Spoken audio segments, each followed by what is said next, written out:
Oh, there we go. There you go, guys. All right, guys, we are gonna be reacting here to two things. We're gonna react first to Nick Fuentes' commentary regarding Candace Owens, and also we're gonna react to Louder with Crowder going to the hood, getting some back and forth with some of these folks. I personally said a waste of time. I saw some of the clips and I said, you know what? I need to react to this. Again, just want to give some inside baseball. What's going on lately? It seems that the conservative movement is just out of focus. Big time out of focus. One of these people are just thinking about Israel. So one of these people are thinking about Islam. I mean, we are so out of focus, and this is what happened when you have a lot of folks that think that they're more important than the mission in itself. Yeah, like I don't believe. Listen, the Candace Owens text regarding Charlie Kirk is not something that has surprised me. It's not something that really surprised me. So I don't know what's the scandal about this. Like, we knew that already that Charlie Kirk was slowly departing from defending Israel. So I don't know what's the bombshell. Well, either or, it doesn't matter. We're gonna simply just listen to Nick Fuentes and see what he has to say. Also, guys, I'm gonna put the Discord link in my description, also in the comment section and the chat as well. That way you guys can be members. Okay, let's see. Nicholas, what you got?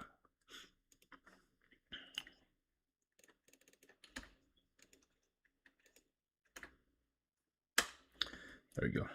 Perfect. All right, give me 1 second, y'all.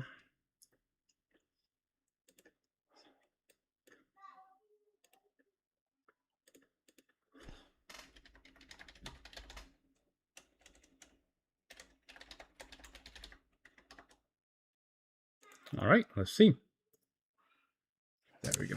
Good evening, everybody. We're watching America First. My name is Nicholas J. Fuentes. We have a great show for you tonight. Very excited to be back here with you tonight on Wednesday. We have a lot to talk about tonight, lots to get into. Big show. Huge news while I was gone. Our featured story, we're talking about potentially the end to the war in Gaza.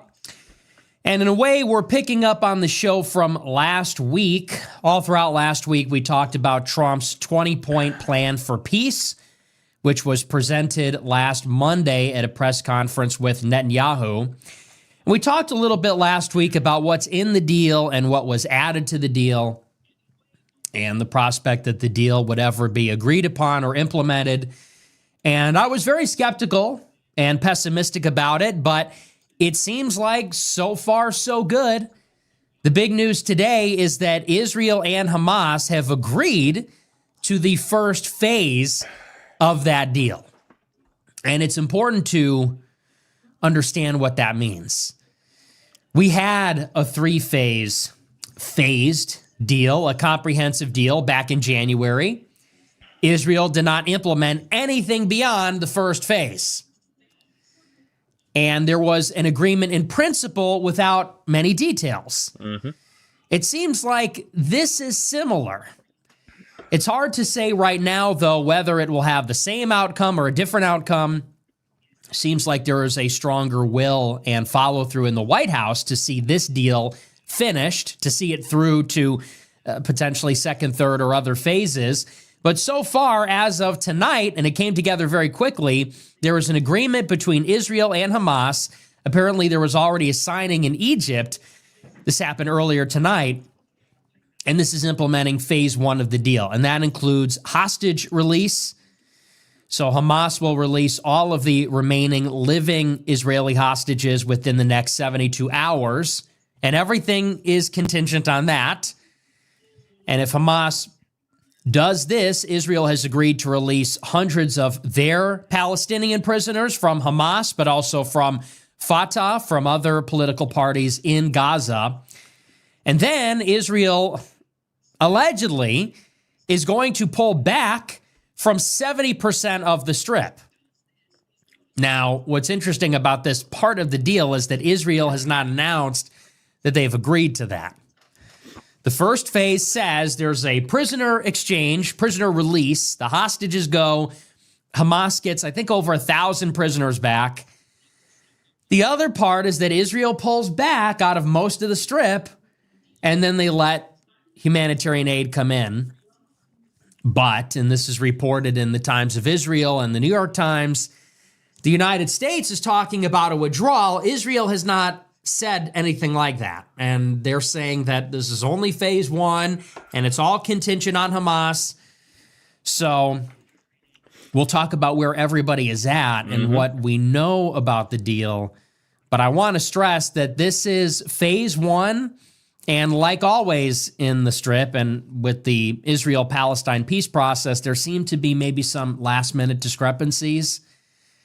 And you might think that's not a big deal or hand wave that away, but the devil tends to be in the details here. So we'll talk all about that. That'll be our main story. We'll catch up on Israel-Palestine.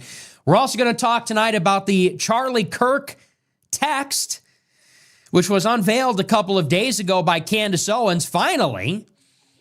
And a lot of people saw the text and their first thought was, okay, well, here's the proof. Israel did it. Candace Owens wasn't lying, etc. That's not what the text says, man. Come on, man. I'm sure you've all seen the text. This is apparently a text from 48 hours before Charlie Kirk was killed. It's from the morning of September 8th. And allegedly, he's in a group chat with 9 other people. It's a group chat of 10 people on, I believe, WhatsApp. There was initially some confusion whether it was Telegram, whether it was WhatsApp. I believe at this point it's been established this was a WhatsApp group chat, September 8th in the morning. And Charlie Kirk says explicitly, we lost another pro-Israel donor. Wow. And it's a big one. They pulled back $2 million. And this had been reported in the press already. So he's verifying the details. We lost another major donor, $2 million. And that's because they refused to disinvite Tucker from the upcoming America Fest conference. And Charlie goes on further and says, I will not be bullied. He says, I might have to leave the pro-Israel movement. He said, they've left me with no choice. They have forced my hand. Step back. And a lot of people saw that text and believe this to be incriminating. They say this supports this theory that Charlie Kirk was abandoning the pro-Israel cause. Obviously, that's what it says in the text. And that then, in furtherance of that, Israel killed him to prevent him from leaving the pro-Israel cause. They couldn't bribe him. They couldn't intimidate him. So they had him murdered. So the argument goes. I would say, I'll also add, the text has been verified by Andrew Colvett, the PR spokesman for Turning Point, who's kind of been like the PR guy for Charlie Kirk ever since his death as well, almost the representative for Turning Point on this matter. So we know the text message is authentic. There's some questions about the text. Who is in this group chat with Charlie Kirk? There's allegedly 10 people in there. Who are they? We don't know. I will say the most closest individuals that were part of the company. That's what I'm just imagining that those people could be. Outside of that, you would not be having these type of conversation, not knowing who are these people. So probably very, very, very close. Probably the same people that are in the panel. Probably just, I'm assuming here, like the people that you see in the panel during the Charlie Kirk show, probably some of those folks. Other outstanding question, which is what else is being said in the group chat? Because what we have is one screenshot. I believe we have 3 or 4 distinct single text messages from Charlie Kirk and a couple of replies from an unnamed other person. We don't know the full context of the conversation. And I would say that it's probably essential to get that information. Because although the text messages are authentic, we don't know what is the context. How did this conversation revolve? And who is he saying it to? Is he venting? Did this represent an actual break with his previous advocacy for Israel? These are some important, outstanding questions. But I would say even just with the text messages that we have, it paints us a picture about what exactly was going on.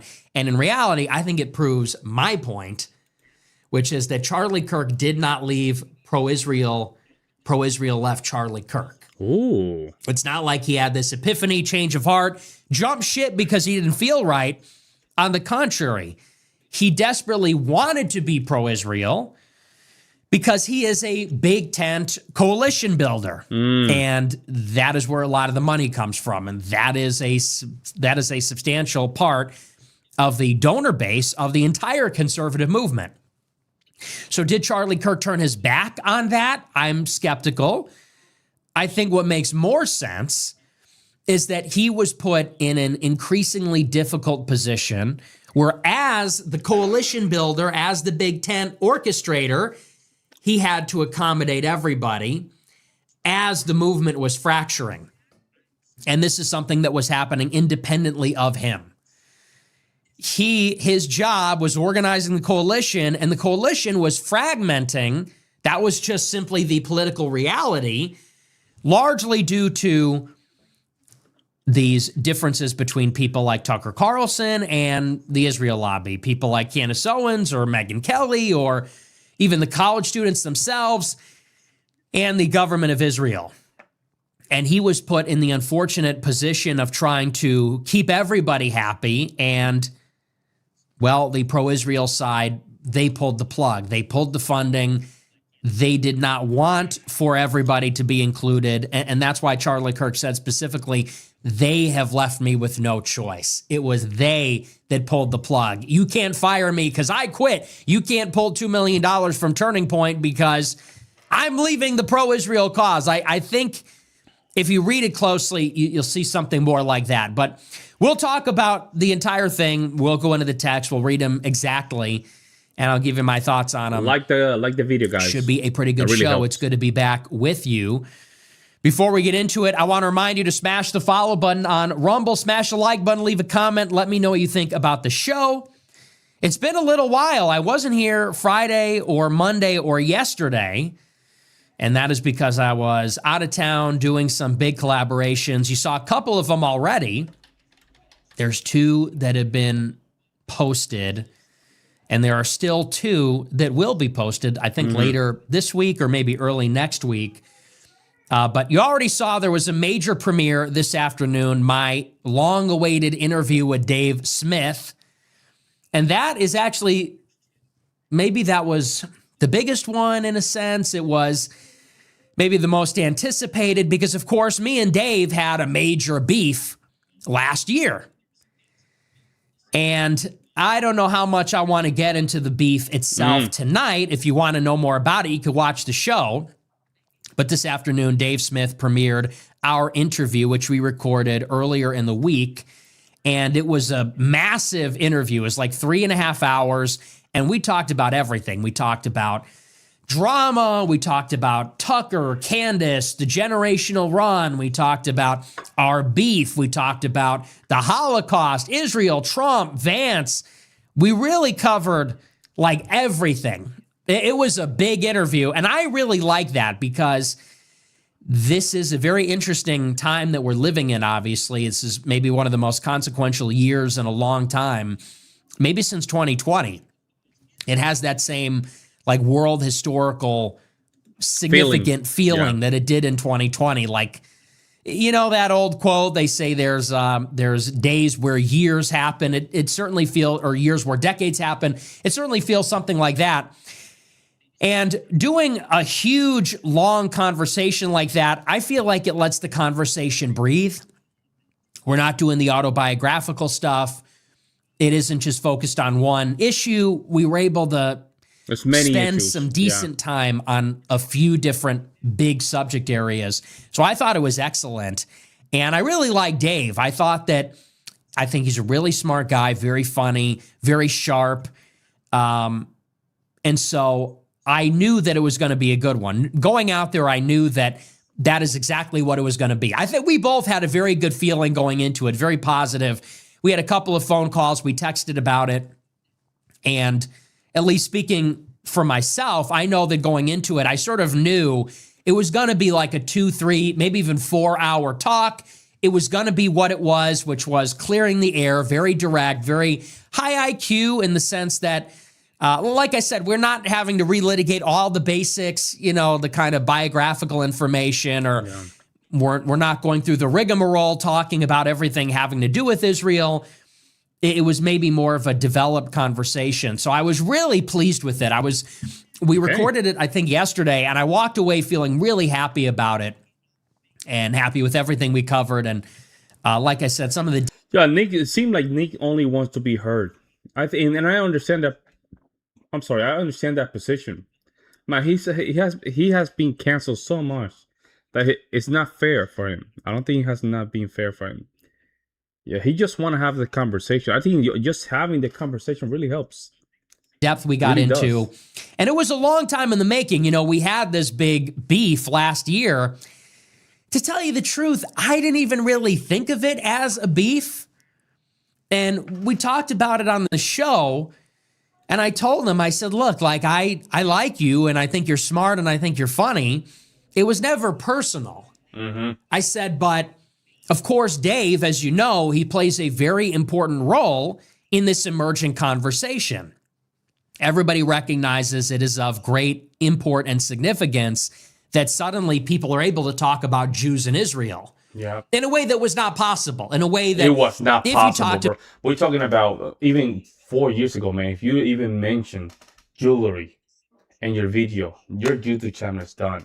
It's done. And even now, I can't even mention it. I don't want to be in the chopping block. But if you mention jewelry, I mean, you were gone, man. Gone. I think Sotomayor did a video about some jewelries in Brooklyn and how they were, doing some weird stuff. And they gave him a strike right away. And he stopped talking about them right after. So that showed you how much we have improved. But again, we need to continue, right? Because I'm almost a free speech absolute. I think all these important conversations need to be had. The only thing that just crossed the lines when, of course, you threaten somebody's life. I think that's the only time I'll say, you know what, that's enough. We should not be doing that. About these things openly or dissented in the way that you can now. Years ago, you'd be canceled, fired. There'd be enormous public pressure. Yeah. Obviously, all of that is changing so rapidly. And one of the figures who has been leading the charge is Dave. You've got these bigger figures like a Tucker or a Candace, and they've been changing the conversation in their own way. But when you tune into Candace or Tucker last year, they brought on Dave to kind of break the ice. And he's there on Tim Pool, Joe Rogan, all these kinds of shows. And anyway, the point is, and I think I said this in the show the other day, my critique, or maybe just my observations about that predicament, it didn't really have to do with him as a guy. It wasn't like I was putting him down as a man. He's a good guy. But it was more talking about the role that he was playing and why maybe he was playing that role as opposed to other people. And at the time, I said, look, it has a lot to do with him being Jewish. And, I'm not the only person that has noticed this, that when Turning Point USA in July, when they have their debate, their pro versus anti-Israel debate at SAS, it's two Jews. And I don't think that's lost on anybody. And it's not to say that Dave doesn't bring a lot to the table. He's a brilliant guy. But I think a lot of people noticed it's sort of like if two conservatives wanted to debate about a black issue, and it's a very sensitive, touchy subject. It's having to do with something taboo. You often get called racist for having a dissenting opinion. It was commonplace for many years that you would bring in a black person. You'd bring in Alan West. You'd bring in a black conservative. Why? They have license to dissent because they are black. And that disarms or neutralizes any potential critique. It sort of inoculates the conservative side from any critique that you're being anti-black. How could someone that's black be anti-black? If the conservative position on blacks has historically been called hateful, racist, anti-black, well, it's safer to have a black person be the representative because it's harder to make the case that that person is coming at it from a racist perspective. So I sort of had the same opinion in 2024 and 2025, it was like, okay, so everyone's warming up to the topic. Let's bring on somebody that cannot plausibly be called anti-Semitic. Why? Because they're a libertarian, anti-war Jewish person. So anyway, so that was kind of the basis of it. And we really ironed it out on the podcast. And I think that what we came away with, which was actually productive, believe it or not, a lot of these conversations are bullshit. And I'm not trying to knock anybody, but I mean, a lot of these conversations, it's about making an introduction. Okay, who is this guy? We want to get to know him. We want to get to meet him and interface. We want to expose him to a new audience. We want to nail down what his ideas are. And to me, that feels more like an exercise. This conversation was truly productive because we're able to determine how and whether and in what ways me and Dave actually disagree, because I think that was sort of ambiguous. And that was the subject of my initial dispute with Candace Owens. Because Candace had me on her show, white knighting for Dave. Of course, she sat me down and on Dave's behalf said, why are you attacking Dave Smith? Is it because he's Jewish? He's on our side, this and that. And I told her, I said, look, me and Dave have a real disagreement. I said, and what seems to be happening is that Dave represents maybe a more moderate or liberal side of the Israel critical side. And whether it's because of this tokenism to soften the blow, or it's because it's ideologically more liberal, I said there's a higher tolerance for that than my position, which is a more radical critique of the whole enchilada, of the whole thing. And, she, I think, was being a little tough. With Dave, I think we really straightened it out. And what we walked away with, spoiler alert if you haven't seen it, is that Dave really is, and I said this to him, lowercase l, liberal.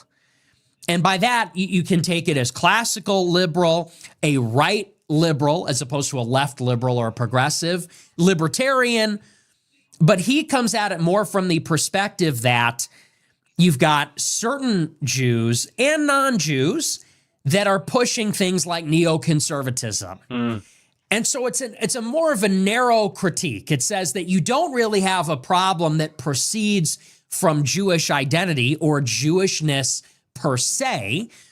You have some Jewish people, powerful Jewish people, that with a number of non-Jewish people happen to be pushing some aggressive policies, and they're coming together for different reasons. The defense industry, the ideological neocons, these like democratic globalist types like a Dick Cheney, a Condi Rice, and these fanatical like Kudniks and Israeli nationalists. There's this convergence. That's why we're getting it. Whereas me, I am illiberal. I am identitarian. I believe that race and religion are essential. And race and religion imply necessarily political interests. And so, and this was really the rub, is basically Dave is saying it's not the Jews, it's like neocons. And many of them are motivated by Jewish self-interest, whether that's rational or irrational. Me, I'm saying, no, it is Jewish identity in itself. It is, in a nutshell, the Jews. It is the fact that by their nature as a group, they have a history of persecution, a history of resistance to assimilation, a history as a tiny minority that makes them inherently tribalistic, distrusting of outsiders, willing and able to put themselves first in combination with their transnational presence. And I said, really, that it's a deeper critique. And it's I agree with him. They tend to just, for example, you were born here in the United States, instead of holding a true, a true pride for your country or where you were born, they still hold a very tight commitment to Israel. Listen, I don't, to be honest, I don't think that Israel is that important. I'm going to be honest, man. I don't think so. I think we have to focus on things that really matter when it comes down to migration, Muslims just spreading all over the country. I think that's a bigger threat, because what I notice is people with the hat, they tend to to work better in our system, in the Western system. But the people that are from Muslim countries, they don't. I think just focusing in a bigger fish when you have to go deep into the ocean, it's just a waste of resources. Because in the long run, you can fix these things. But while you're trying to just get the people from the hat, what you're doing is you're getting out of focus with things that really matter inside your country, which is migration. Immigration should be the top priority of everybody. Everybody. But no, it's not really more of a structural critique. If I'm wrong, let me know. And saying that I don't want necessarily to stop sending Israel foreign aid and reset relations with Israel. America needs to reevaluate its liberal premise and say, can we have American-born Jewish billionaires lobbying for Israel, or American-born Jewish billionaires lobbying for open borders or an open society? That's the problem. We have to kind of reflect on whether an open society can tolerate such an aggressive, organized minority pushing for their international or foreign national interest. That's kind of the disagreement. And I don't know that I was surprised, but I felt sort of relieved to hear him say some of the things that he said, because it's like, okay, so I'm not crazy. We don't really agree on everything. Now, we agree on a lot, but there's kind of like a fundamental difference. And I would say that he represents like libertarian, anti-war, really coming at it from a liberal point of view. And I'm not using that and to be shitty and say like, well, you're just left wing. I mean, no, like that, everyone's liberal. Everyone's priors are that they are liberal. They believe that everyone's a blank slate. Anyone can believe whatever they want. It's somewhat arbitrary.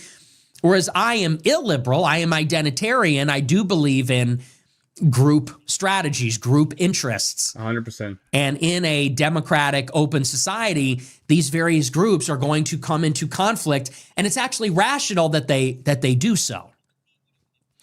Properly understood, the Jews do have a collective self-interest. Whites have a collective self-interest. Blacks have a... I disagree. Whites are the only group in this entire face of the earth that they don't understand the collective mindset. They're very individualistic, very extremely individualistic. They're the one that would just hold a multi-billion-dollar company and say, you know what, I'm going to choose the best.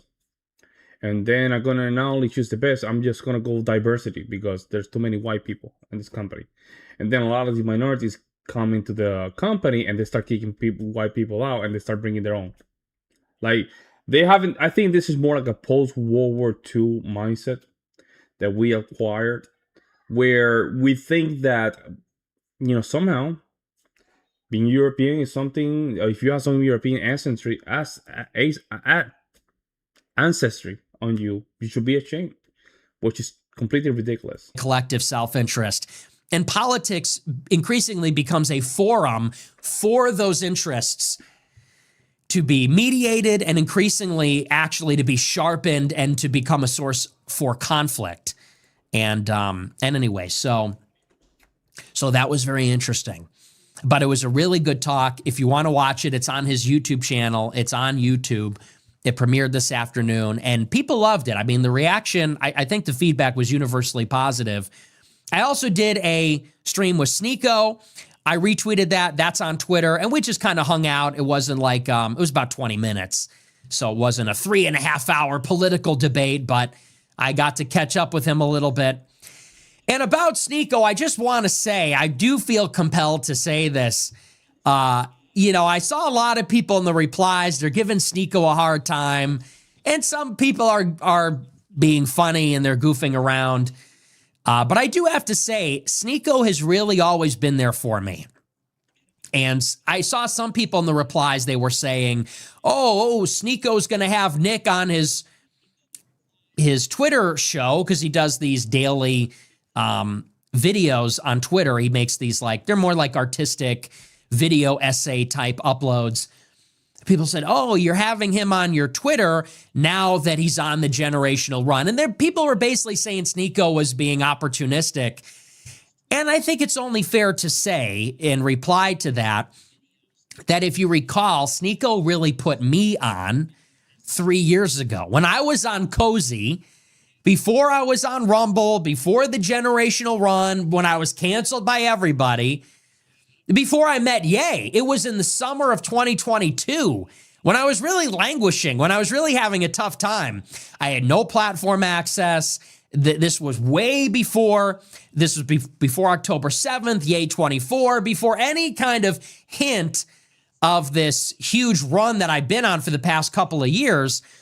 He had me on his stream multiple times, advocated for me when he had really nothing to benefit, and it cost him significantly.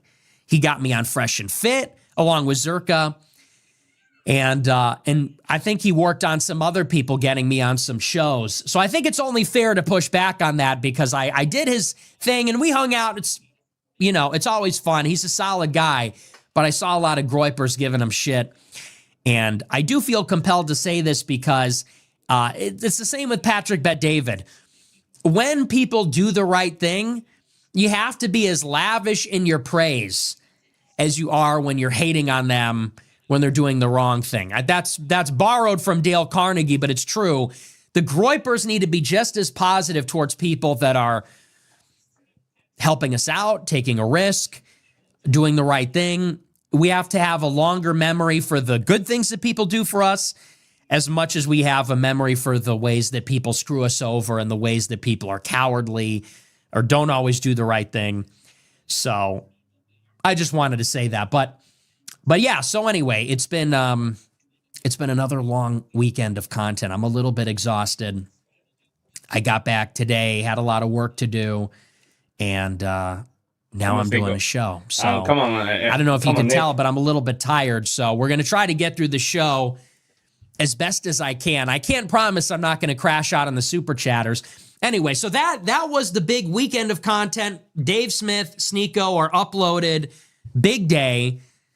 And then we have a couple more collaborations coming up that are finished that will be released, I think, in the coming days. Certainly, I think, before next week. It's a veritable blitzkrieg of content. Did you see that clip? I posted that on Telegram. Somebody sent me this clip from Candace Owens' show, and she goes on Twitter before, and this is kind of a good segue. We'll talk about these texts. But on Candace Owens' show, she talks about this tweet. She goes on Twitter and says, "Today is Blitzkrieg Day," because she was going to release this big evidence in the Charlie Kirk scandal. And we know what Blitzkrieg is. If you graduated high school, I would hope you know what Blitzkrieg is or was and what it means. She goes on her show and she's reading through her own tweet and she goes, "Yeah, so I tweeted it's Blitzkrieg Day." And I said, "Wait, stop. What did she just say?"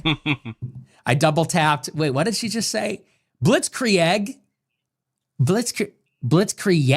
It's not, bitch. It's not an omelet. She says Blitzkrieg Day.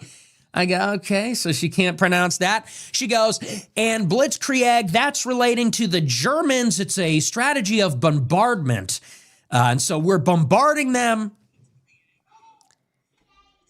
And I'm like, oh my gosh, she doesn't know what Blitzkrieg. I'm like, are you serious? I'm watching, somebody sent me the clip. They're like, she doesn't know how to pronounce Krieg. I said, in what context? They sent me the clip. She goes, today is Blitzkrieg Day. That's, like the Germans. It relates to the Germans. It's a strategy of bombardment. What? Strategy of, what are you talking about? That's not, it means lightning warfare. It means lightning warfare. Racing ahead with fast mobile units, following up with armor. What are you talking about? I think the armor went first, then the infantry. But point being, she goes, it's a strategy of what? You watch every one of these shows, there's just like a little nugget. There's a little 10-piece McNugget morsel in the show. I can't get over it. Anyway, that's actually a good segue. We'll get into it. Our first big story for tonight is about this Charlie Kirk text, which she unveiled. And you know what? To her credit, whether you want to call it lightning warfare, a blitz, or you want to call it a blitzkrieg and it's a bombardment, whatever you want to call it, however you want to say it, she brought it. She brought the evidence, finally. And this is all I've been asking for.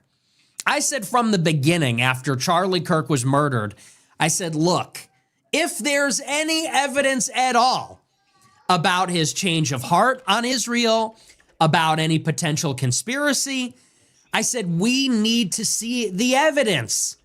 We need to be guided by the hard facts, not speculation, not visual artifacts inside of a live stream. People say that looked like a muzzle flash.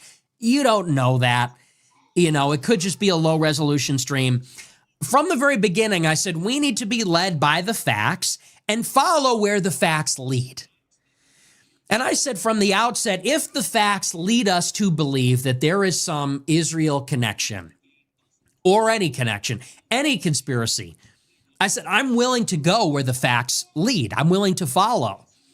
But from the very beginning, we had very little in the way of facts.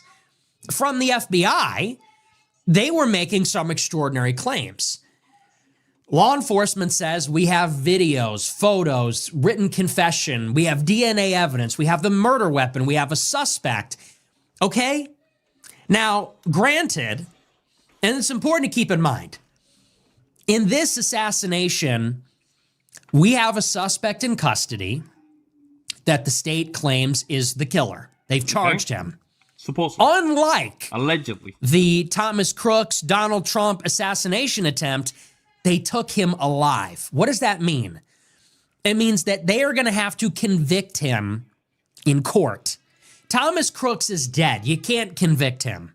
So you don't have to worry about finding a jury. You don't have to worry about making the charges stick. You don't have to worry about proving it to a jury. More importantly, you don't have to deal with that entire process because you don't have a suspect or a killer to try. This is different. The FBI has their man.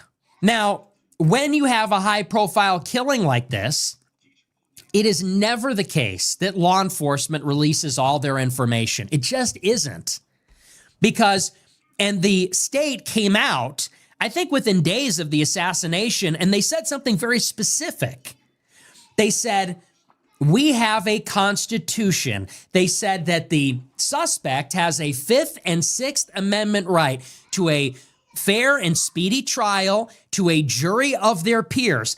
And I think what he was getting at, if we're being logical, is that if you're trying to convict this guy, you need to convict him before a jury. To get a jury, you need to find a group of people in the state of Utah that is not tainted, that they don't know all the facts, they don't believe he's guilty. Hard.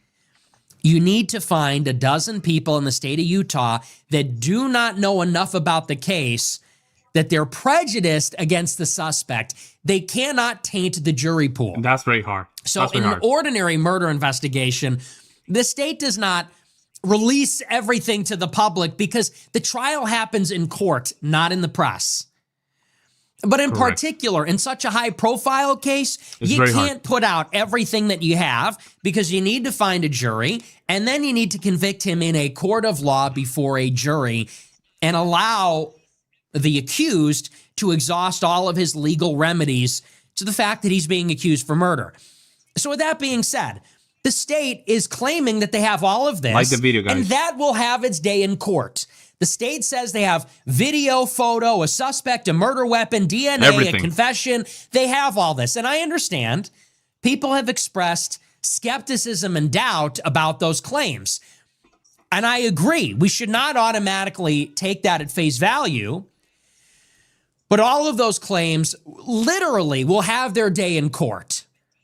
And then I assume those things eventually will make their way to the public, but it first must be proven in a court of law because that is our legal process. On the other side, you don't have a ton of evidence. You have a trap door. You have people that are fidgeting at the moment that Charlie Kirk was shot. Some are speculating that they're fidgeting because they're concealing a weapon, or they're signaling to the shooter, or they were activated when the shot was taken to carry out some kind of pre-planned cleanup operation or something like that. There's not a ton in the way of evidence. On the state's side, like I said, they have a guy. They claim to have a weapon, a written confession, video, photo. They say there's DNA on the towel. They identified the gun. Okay, that's what they claim they have. That's a lot of hard evidence. If that's real, that's pretty solid. On the other side, you have people saying, well, that doesn't look like an entry wound, and that's more in the realm of speculation. So anyway, without belaboring it, from the very start, I said we need to follow the evidence. If you have evidence, produce it. And what was very frustrating is that the charge on the conspiracy was being led by Candace Owens. And for basically 4 weeks, Charlie Kirk was assassinated on September 10th. I call that milking the cow, man. She was really milking content. It is October 8th. For the better part of 4 weeks, she had not produced any hard evidence. She has alluded to hard evidence, like the letter, which she never produced. She has alluded to video evidence or maybe other evidence of claims, statements by Charlie Kirk. Up until Monday, we have not seen any of that, and that made me very skeptical of everything that she was saying. But finally, on Monday, she brought the goods and she delivered what appears to be a completely authentic text message from Charlie Kirk 2 days before he was killed, from September 8th. Mm-hmm. He was killed on the 10th. These are text messages from the morning of September 8th, where Charlie Kirk, very much along the same line as his letter to Netanyahu in May, his remarks on Megyn Kelly in August, and other private conversations he had with other people, these text messages are consistent with that. He is saying that he's being bullied by the pro-Israel lobby. Specifically, they're pushing him to disassociate from Tucker Carlson, and he appears to be defiant, saying that if they are trying to push me around and get me to do things up to and including disinvite Tucker Carlson, he said, I will not be bullied. I'm going to double down, and I'm going to bring not only Tucker, but also Candace, because this is ridiculous. Wow. And that's the premise of the text messages, and this is the actual text.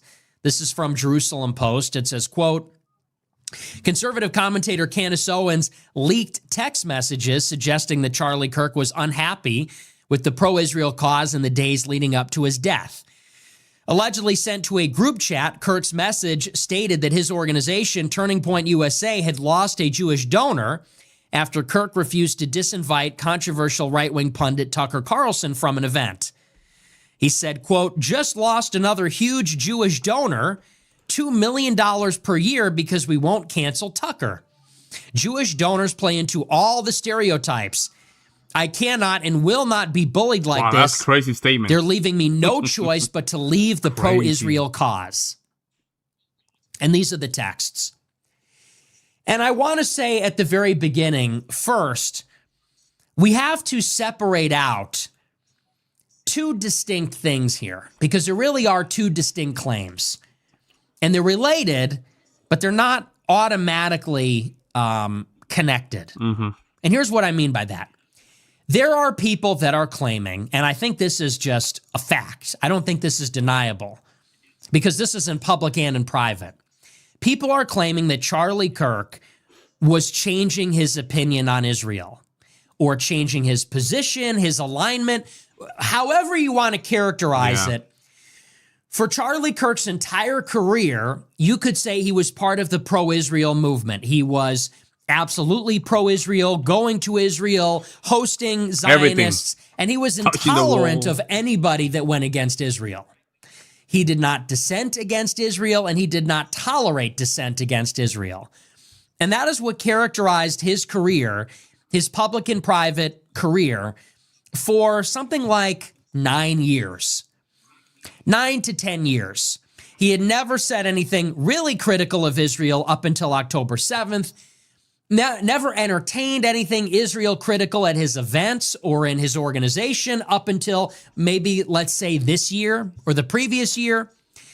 And so people are claiming that suddenly, because of the war in Gaza, the war in Iran, recent developments, like everybody else, They say Charlie Kirk was changing his tune a little bit.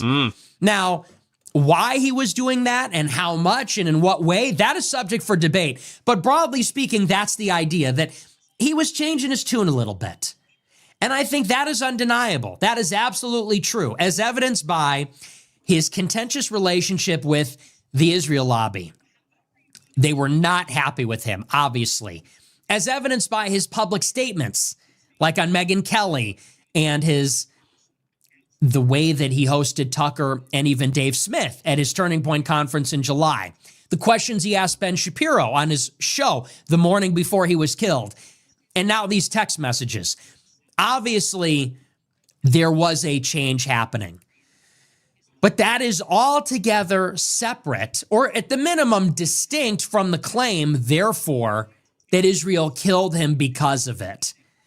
It is entirely possible that he was undergoing some kind of realignment, and maybe this was just happening at the same time that he was killed. It doesn't automatically mean that Israel shot him for this. Just because we can prove that Charlie was maybe changing his tune a little bit does not imply necessarily that Israel shot him. In order to prove that Charlie Kirk was changing his tune, we need people that knew him. We need statements. We have that. We can prove that with evidence. We have people close to him like Andrew Colvett, Blake Neff, who are at Turning Point. We have people like Tucker and Candace Owens. They all claim that privately, Charlie had intimated to them that he was changing his mind. We also, like I said, have the public evidence. The Megyn Kelly interview, which was very explicit. We have Tucker and Dave Smith at Turning Point. We have rumors about this contentious argument at the Hamptons retreat in August. We have evidence that he was changing his mind. But in order to establish that there was a conspiracy to kill him, we would need hard evidence. We need evidence that Israel had a shooter there. Yeah, we need evidence. We would need to find the gunman. We would need to find the murder weapon. We would need to find more than what we have. We need evidence. And that is a separate claim. Did they pull the trigger? Did they activate a sleeper cell? Did they have decoys or patsies? That is something that needs to be proven by the government or by evidence from somebody else, a whistleblower. We don't have that yet. So I want to say that at the outset. Now, to the point about the text messages, what he said in the texts is very interesting. Because specifically he said that the Jewish donors were pulling the plug on Turning Point. And this had already been known to us. We already knew that. I believe the donor goes by the name of Spillman or Shillman or something like that. He's not a very well-known donor. But there's a Jewish Turning Point donor who this was reported on, I think in the New York Post in the weeks even after Charlie Kirk had been killed. There was a Jewish donor that withheld a $2 million per year contribution and was actually going to redirect that to a different organization. And we knew, even before this text message went out, that the reason this Jewish donor was pulling the money is because the Jews were not happy with Charlie. They saw him as being too lenient to the Israel critics on the right wing, like Tucker, like Dave, others. They didn't like this new line he was taking, whatever it was. If it was anti-Israel, Israel critical, gesturing towards something more, they didn't like that. They pulled the plug. Now, 2 days before Charlie was killed, he says, well, they are leaving me with no choice. I'm being boxed in. I'm going to have to leave the pro-Israel cause because they are intolerant of what I'm trying to do. And I think what is kind of concealed in that message, or maybe what is explicit actually, is that Charlie did not leave the pro-Israel cause. The pro-Israel cause left him.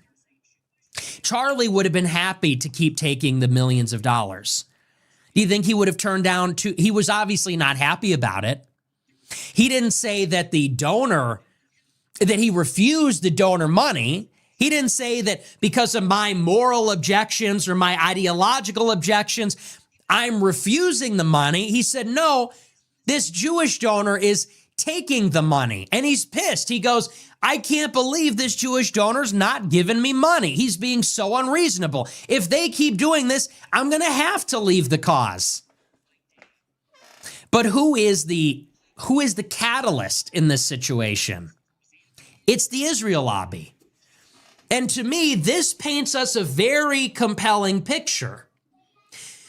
And let's piece together the timeline. In May, Charlie Kirk writes this letter to Netanyahu, and it's very obsequious and it's very pro-Israel. Obsequious. But if you read between the flowery language, the preambulatory sort of stuff, it's very interesting what he writes to Netanyahu. Obsequious. He says specifically, obsequious mean, what? Terms for funeral rites include all the ceremonies and rituals performed by the deceased. I don't even know what the hell is this. Interesting the way he used that word. You should not subcontract your shilling to me. He said, and you can kind of almost read in it, there is a veiled message. He's saying, look, I'm supporting Israel more than you're supporting Israel. He said, I'm being left out to dry, having to answer these tough questions. He's saying, look, I know you guys are doing the right thing, but you're not helping me prove it. You're not carrying your own water here. I'm having to defend the indefensible. Where are the resources? What's your explanation for this stuff? Why aren't you making the case as or more forcefully than I'm expected to? And there's a line in there, he says, I feel like I defend Israel more than Israel. And he says, I would be happy to play a supplemental role. He said, but we need more natively pro-Israel content. We need Israeli content creators and news networks to push this stuff. He said, and I'll help you, but I can't be the primary guy anymore. That's like a very interesting message. He's basically telling Netanyahu, like, look, the shilling is becoming a liability. And this is reflective of the underlying political reality. It's like I said last week. Unlike Netanyahu and unlike some of these pro-Israel people, the donors, the billionaires, Charlie actually has to go and face the music. As your campus organizer, he has to go to the battlefield. He has to go to the college campus where the young people hate Israel. And he has to go and not only just show up and take pictures, but he's got to take questions. Now, Charlie is pro-Trump. He's a Republican apparatchik. He wants to go to these events and talk about the Trump-Vance agenda. He wants to talk about the border. He wants to talk about the economy, tariffs. And it's becoming a distraction and a liability that everywhere he goes, he is dogged by these incessant, tough questions about Israel. And he said this. He said, everywhere I go, half the questions I get are about Israel, and they're all negative. Yeah, too much. And I'm happy to do it, but like, I don't want to do it. So basically, a lot of these people were using Charlie and a lot of these influencers to defend Israel instead of Israel defending themselves, which is always a very bad look. And then you start developing a lot of untrust feeling towards Israel. That was the message of That's the letter. what it is. Was, you guys are losing the PR war and it's dragging me down. I got to go and face these kids that hate Israel. And why do you think they hate Israel? It's because you're not explaining yourselves. You're not fighting the battle. I have to clean up the mess, and you can't subcontract that to me anymore. I'm holding all the weight and you're not. You got to pick up the slack. That was sort of the message in May. Then he hits up Bill Ackman. Bill Ackman's a pro-Israel Jewish donor, and they set up this event in the Hamptons. And the premise of the event is they're inviting these Turning Point influencers to the retreat to train them up so that they can then go on the campuses and defend Israel, among other things. And Josh Hammer is there, and Seth Dillon is there, and all the major, Xavier DeRusso, these people that are literally on the payroll, they're all there. And I think once again, maybe this was in the service of offloading the responsibility to defend Israel to these other people. Mm-hmm. In July, backing up a little bit. So he reaches out to Ackman in May. The retreat is in August. In July, Charlie has Tucker Carlson speak at SAS and hosts a debate between Dave Smith and Josh Hammer about Israel.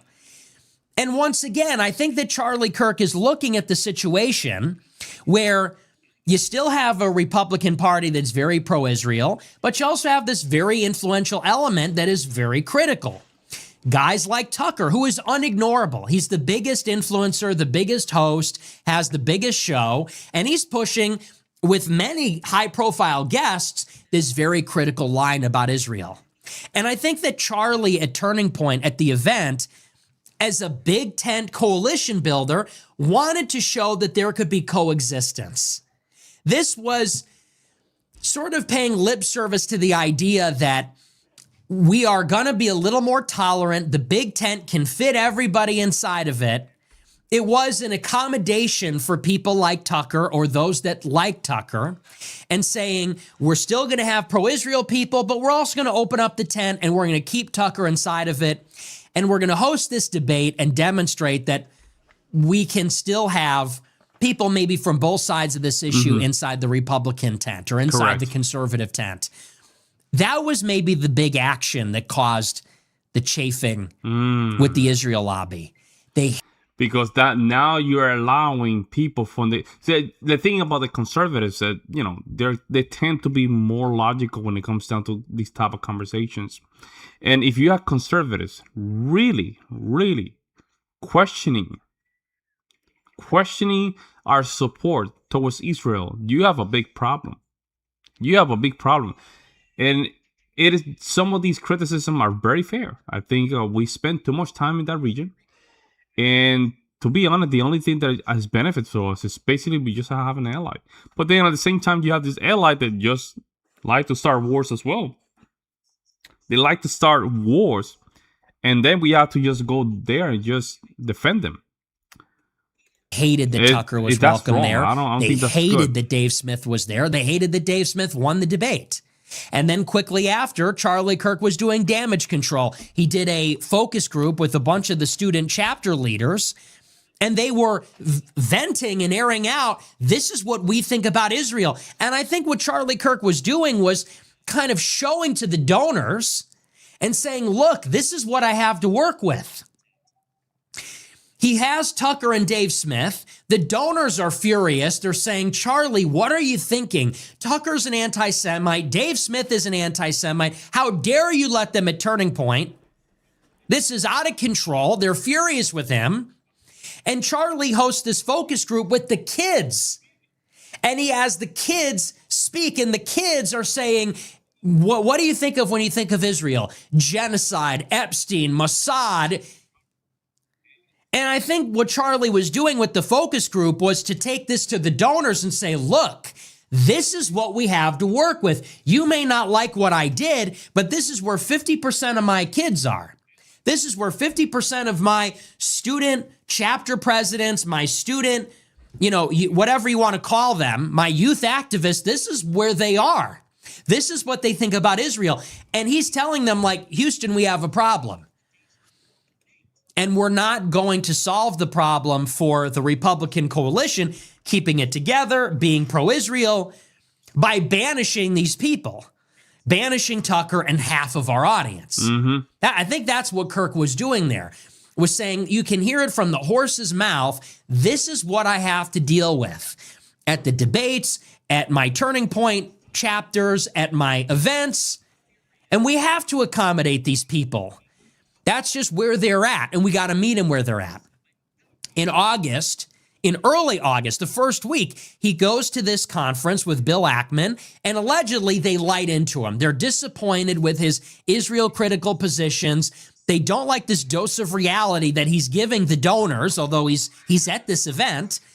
And it's within days of this that he goes on Megyn Kelly. And he says on Megyn Kelly, I support Israel. I'm pro-Israel. I'm never not going to be pro-Israel. He said, but being one of the strongest champions that has nothing to prove on that front, Charlie says, now I'm getting called a Jew hater. He's basically saying, how dare you? He said, I'm trying to help you. I'm carrying water for you. I've done it for years. I've proven my bona fides on supporting Israel. And now, not only will you not work with me, but you're accusing me of being an anti-Semite. He says to her, there's this moment where he says, boy, he goes, you're not going to lose me, but you've really deflated me. That's about as explicit as it gets, this frustration, saying, you know, look, I'm being put in between a rock and a hard place. I've got to defend your indefensible stuff. I also have to walk this tightrope and accommodate half these kids that hate Israel. He says, I'm doing my best. I am American, by the way. I don't actually work for you, even though you give me money. And you're going to call me an anti-Semite and pull your funds? He's saying, wow, how am I supposed to accommodate you any longer? And then a month later, this is early September, this is where we get this text where he says, they're pulling the money. They are leaving me with no choice. And I think when you put this whole story together, you actually don't see a person who is having a change of heart. Maybe on some level, and Andrew Colvett reacted to the text messages. He's the spokesperson for Turning Point. He said, look, Charlie was against Islam. He was against Hamas and the Palestinians in some sense. He said he supports Israel because Israel is the custodian of the holy sites, the Christian holy sites. He said, and he believed that Israel was part of Western civilization and believed in this like Judeo-Christian thing. And I believe that Charlie believed in all that until he died. That's what Colvett said, and I believe Charlie believed that also. He also reaffirmed that on the Megyn Kelly interview. Colvett said, but his criticisms were that the war in Gaza should end. He disagreed with the conduct of Israel in the war in Gaza, the attacks on the churches, some of the aggressive attacks on the Palestinians. And he disagreed that they were dragging us into a war with Iran. He didn't like that. So I don't believe that Charlie Kirk was pushing against Israel because of this, that he turned on Israel. I don't think he turned on Israel. I think, like everybody, he had some qualms about some of the things Israel was doing, but he was willing to work with them. Yeah, he was simply asking questions. That's how I see it. He simply was asking some questions, valid questions, by the way. He wanted America to continue supporting Israel, but he was put in this position where there was a whole section of the right wing that broke. Tucker, Candace, the Groypers, whoever, they got way too big to ignore. And as the leader of the Big Tent, he had to keep everybody happy. He had to accommodate everybody. He wanted to accommodate the donors that were pro-Israel. He also wanted to accommodate Tucker and the actual students. And trying to accommodate the students alienated the donors. Charlie tried to keep the tent open and said, look, you're not anti-Semitic for saying Epstein was Mossad. You're not anti-Semitic because you're Israel critical. You can still be a part of Turning Point. He said, you can still call yourself a card-carrying member. I don't want to alienate you. We're going to find a way to mediate your newfound opinions and keep you on side. But the Jewish donors said, no, not good enough. You need to push those people away. And Charlie's trying to say, no, but we really can't. I'm not going to do that, and we can't push them away. And the Jewish donors said, well, then we're cutting off the money. And Charlie said, well, then you're leaving me no choice.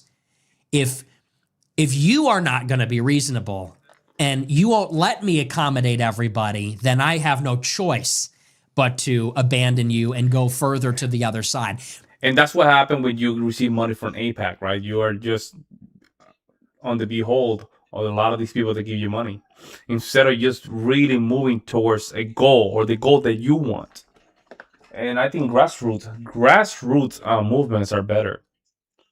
Grassroots movements are better, you know. I think that's the same reason. That is a much more nuanced perspective on what was happening. I continue to believe that he was not turning on Israel per se. I don't even think he was turning on the pro-Israel donors.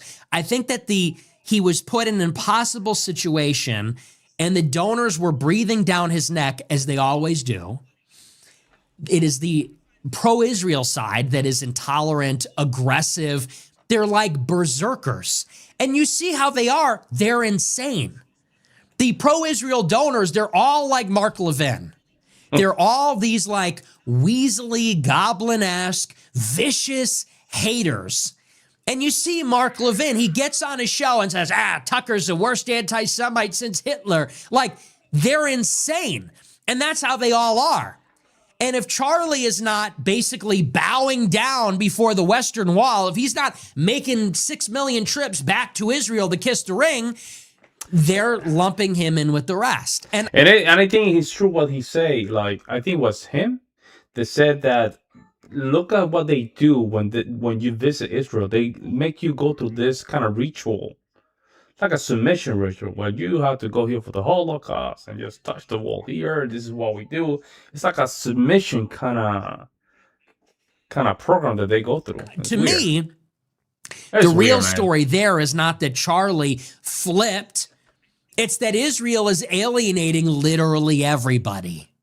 Exactly. Gradually and incrementally over time, they're alienating everybody. All these people that started with questions went from 0 to 60 because they were told by the Jews, you can't ask questions. You're asking questions, you don't support the war, you're an anti-Semite, you're out. And that happened to Candace. That's literally what happened to Candace. She was at Daily Wire and she said, I don't think the Palestinians should be genocided. And Shapiro and Clavin and the Jews at Daily Wire get together and say this. She's out of control. We have to take her out, right? That's what they said about Candace. They would not give her an inch to question. And she split. Same thing with Tucker. You could see that even a year ago, Tucker was a little bit reluctant to criticize Israel.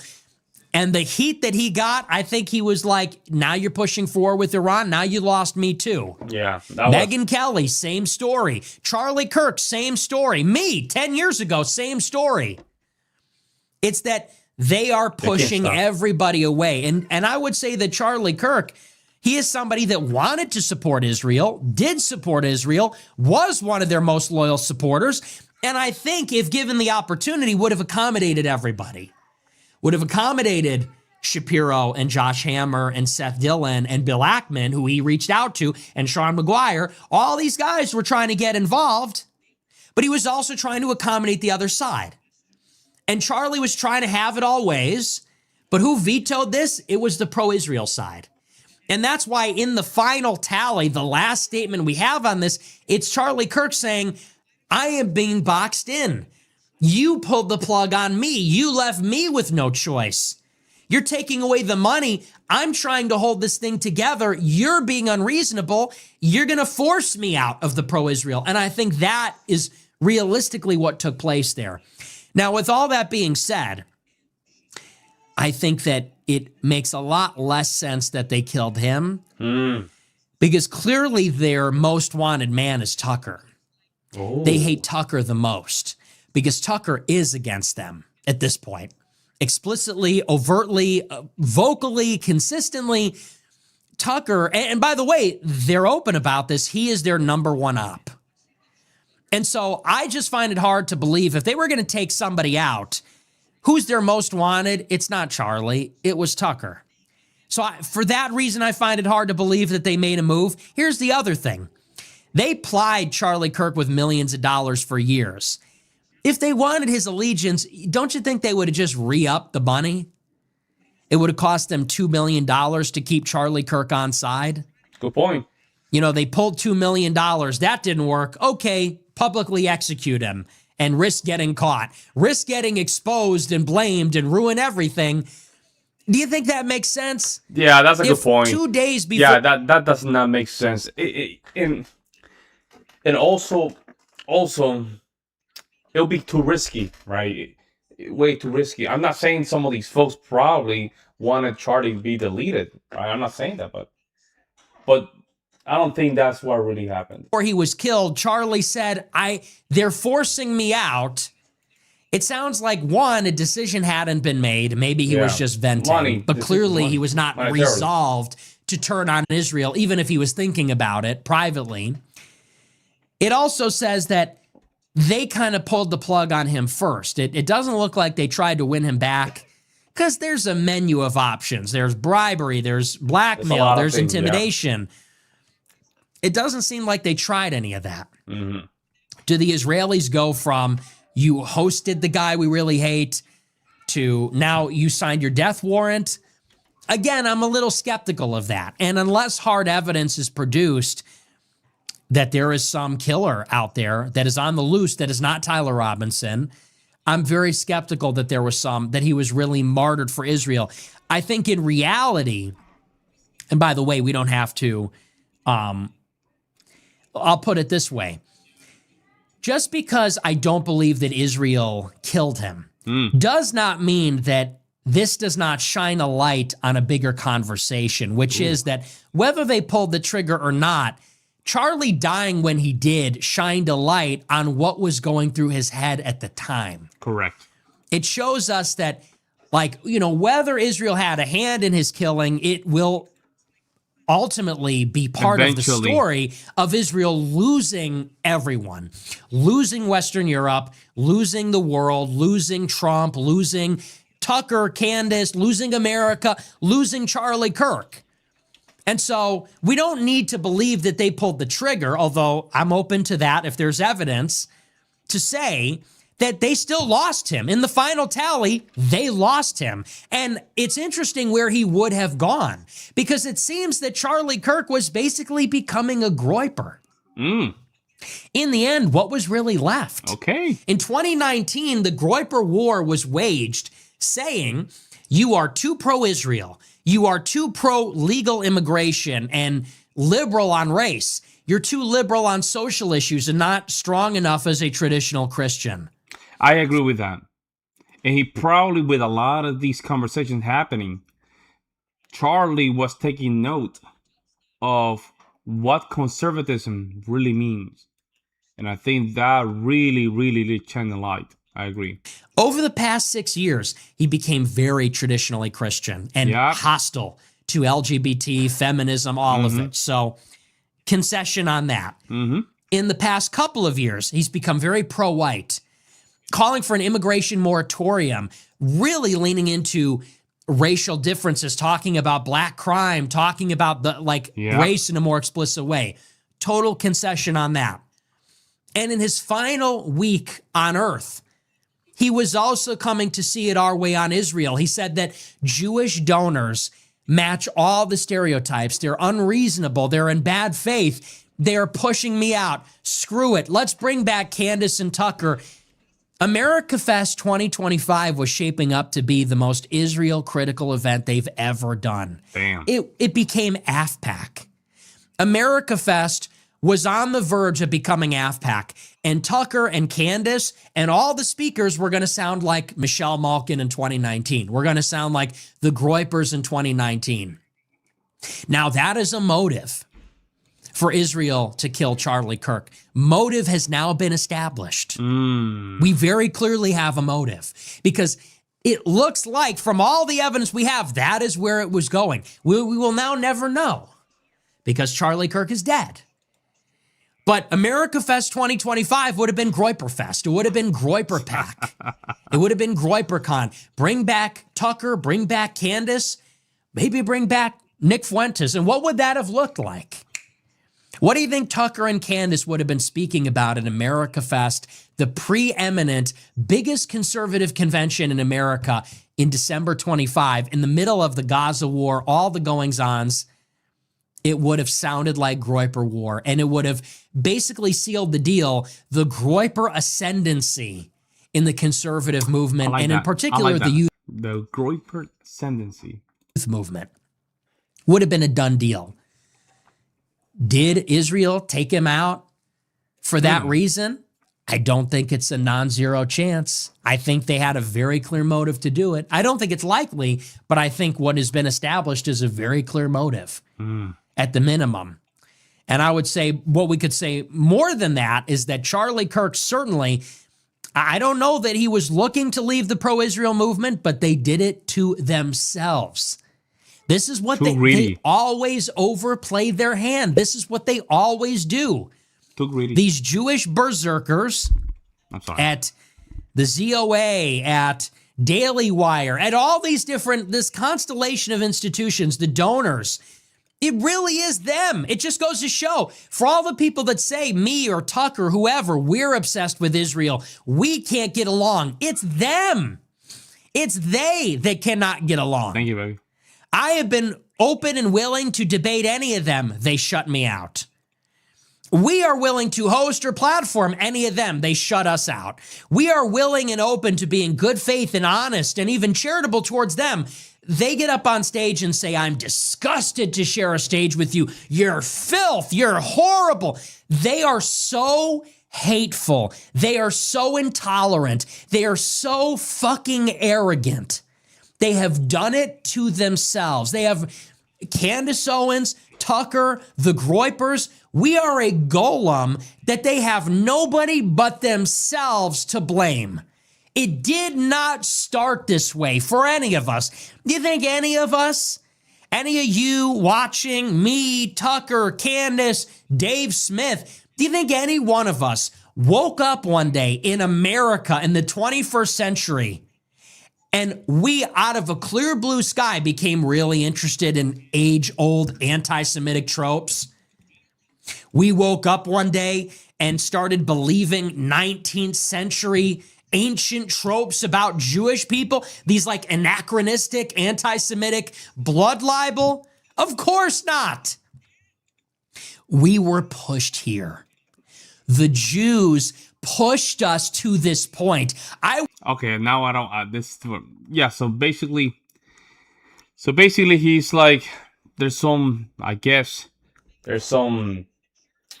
I will say, it might be a small possibility that the people from the hat press the delete button. Small possibility, not that it is small possibility. I think it's again. Stupid story, to be honest. I think it's a waste of time. And I don't like the fact that Candace Owens is just stretching this story like it's a gum. Like chew gum, man. If you have all the evidence, you have to release it at this point. You see what I'm saying? That's my position. Let me know what you guys think. Like, we're going to go now to Steven Crowder. He just sat down with a bunch of people. Do you know what it means? I'm not sure. I'm going to ask that. White people are 12 times as likely to be killed by a black person than the other way around. I'm just going to shoot you straight. It's not even close. Where? Across the country. Ain't nobody coming after you. You know what I'm saying? Like, nobody tripping on you. But these people in just as scared as the other folks. They are if they get on a bus. Not necessarily. They are if they get on a train. That lady wasn't in danger because that man was black. That lady was in danger because that man was crazy. Nope. Whenever we want to ask for equality and fairness, it's a problem. So white America. So it spends several $1 trillion. When is it enough? Where's the bird? No. Where's the bird? You're not stopping white America from doing anything. You know what? The bird just burned down $4 billion worth of cities and 60,000 assaults. No. There's 3 times to 4 times as much homework than the black kid, and the white kid does 2 to 3. Why? Because it's culturally, it's conditioned. Exactly. So why is it better parenting from Asians than white parents? Why? You said what? Well, we're having real talk. Why do young black men fight in packs? Man, Steven Crowder. So a couple of years ago, when I started Black and White on the gray issues, I sensed some growing discontent, or more of a racial divide in America than I'd experienced in my lifetime, and it seemed to be egged on by legacy media.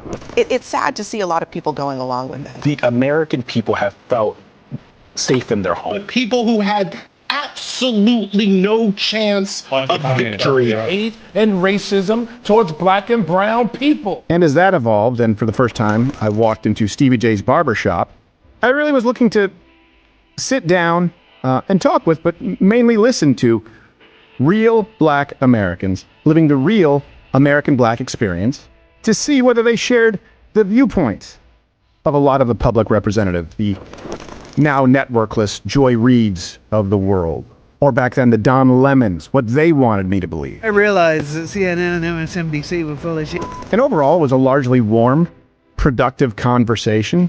I think served its purpose. You can go check out that video to see what it was like. Fast forward to now, and not only have things not really improved, and according to many Americans, they're markedly worse. And if listening is important, I noticed that a lot of white Americans felt pushed to a point that they weren't even fully comfortable expressing. They'll return, man. But for the most part, when they did, their communication was pretty restrained. Then it was dialed up to near boiling point with the recent cold-blooded murder of Irina Zarutska. The unthinkable happens. You see Brown pull out what officials say was a pocket knife. He unfolds it, then stands up behind Zarutska. What we aren't showing you is the moment where Brown then stabs Zarutska several times and walks away. And that murder taking place at the hands of a black man who was arrested at least 14 times and released largely in the name of racial justice. Crazy. Spurred a reaction from white Americans that, frankly, is unsurprising. And truth be told, for young white Americans, is understandable. And it would be doing America no favors to completely ignore the discontent of young white Americans who, if you listen to them, definitely will make the case that they have been vilified and asked to foot the bill for original sin or crimes that they've never committed. They owe each of us $300K. So I don't care how they get the money. That's not my problem. I just want my money. A debt is owed. You owe it. You owe a debt. You have to pay. And if you marginalize that entire segment, that voice of the country, that will lead to quote-unquote radicalization. And if this country wants to avoid that, or at the very least, as we've done in the past, understand that there needs to be a major course correction in the approach to communication. That needs to go both ways. And that's why this time, I didn't visit the barbershop merely to listen, but to communicate a very real set of grievances that could bubble into massive consequences. If people don't want to This hear one it, goes a man. little bit of a different direction compared to last time. This is black and white on the gray issue. Yeah, you can tell he's just pissed off at this point, man. Some of these folks that don't give a damn. And that's Stevie right there, the blue shirt. Blue shirt? Oh, Yes, Steven. sir. I met Cedric. I think I scared him. I think he was... How you doing, man? Hey, You doing all right? Yeah, man. How you doing? Good to see you. I need it. You guys all have your beards nice and right. I've never learned how to do this shit. It's because people come here. Oh, I see what it is. It's a power move. You have me sitting lower. Yeah, so we can all look down on you.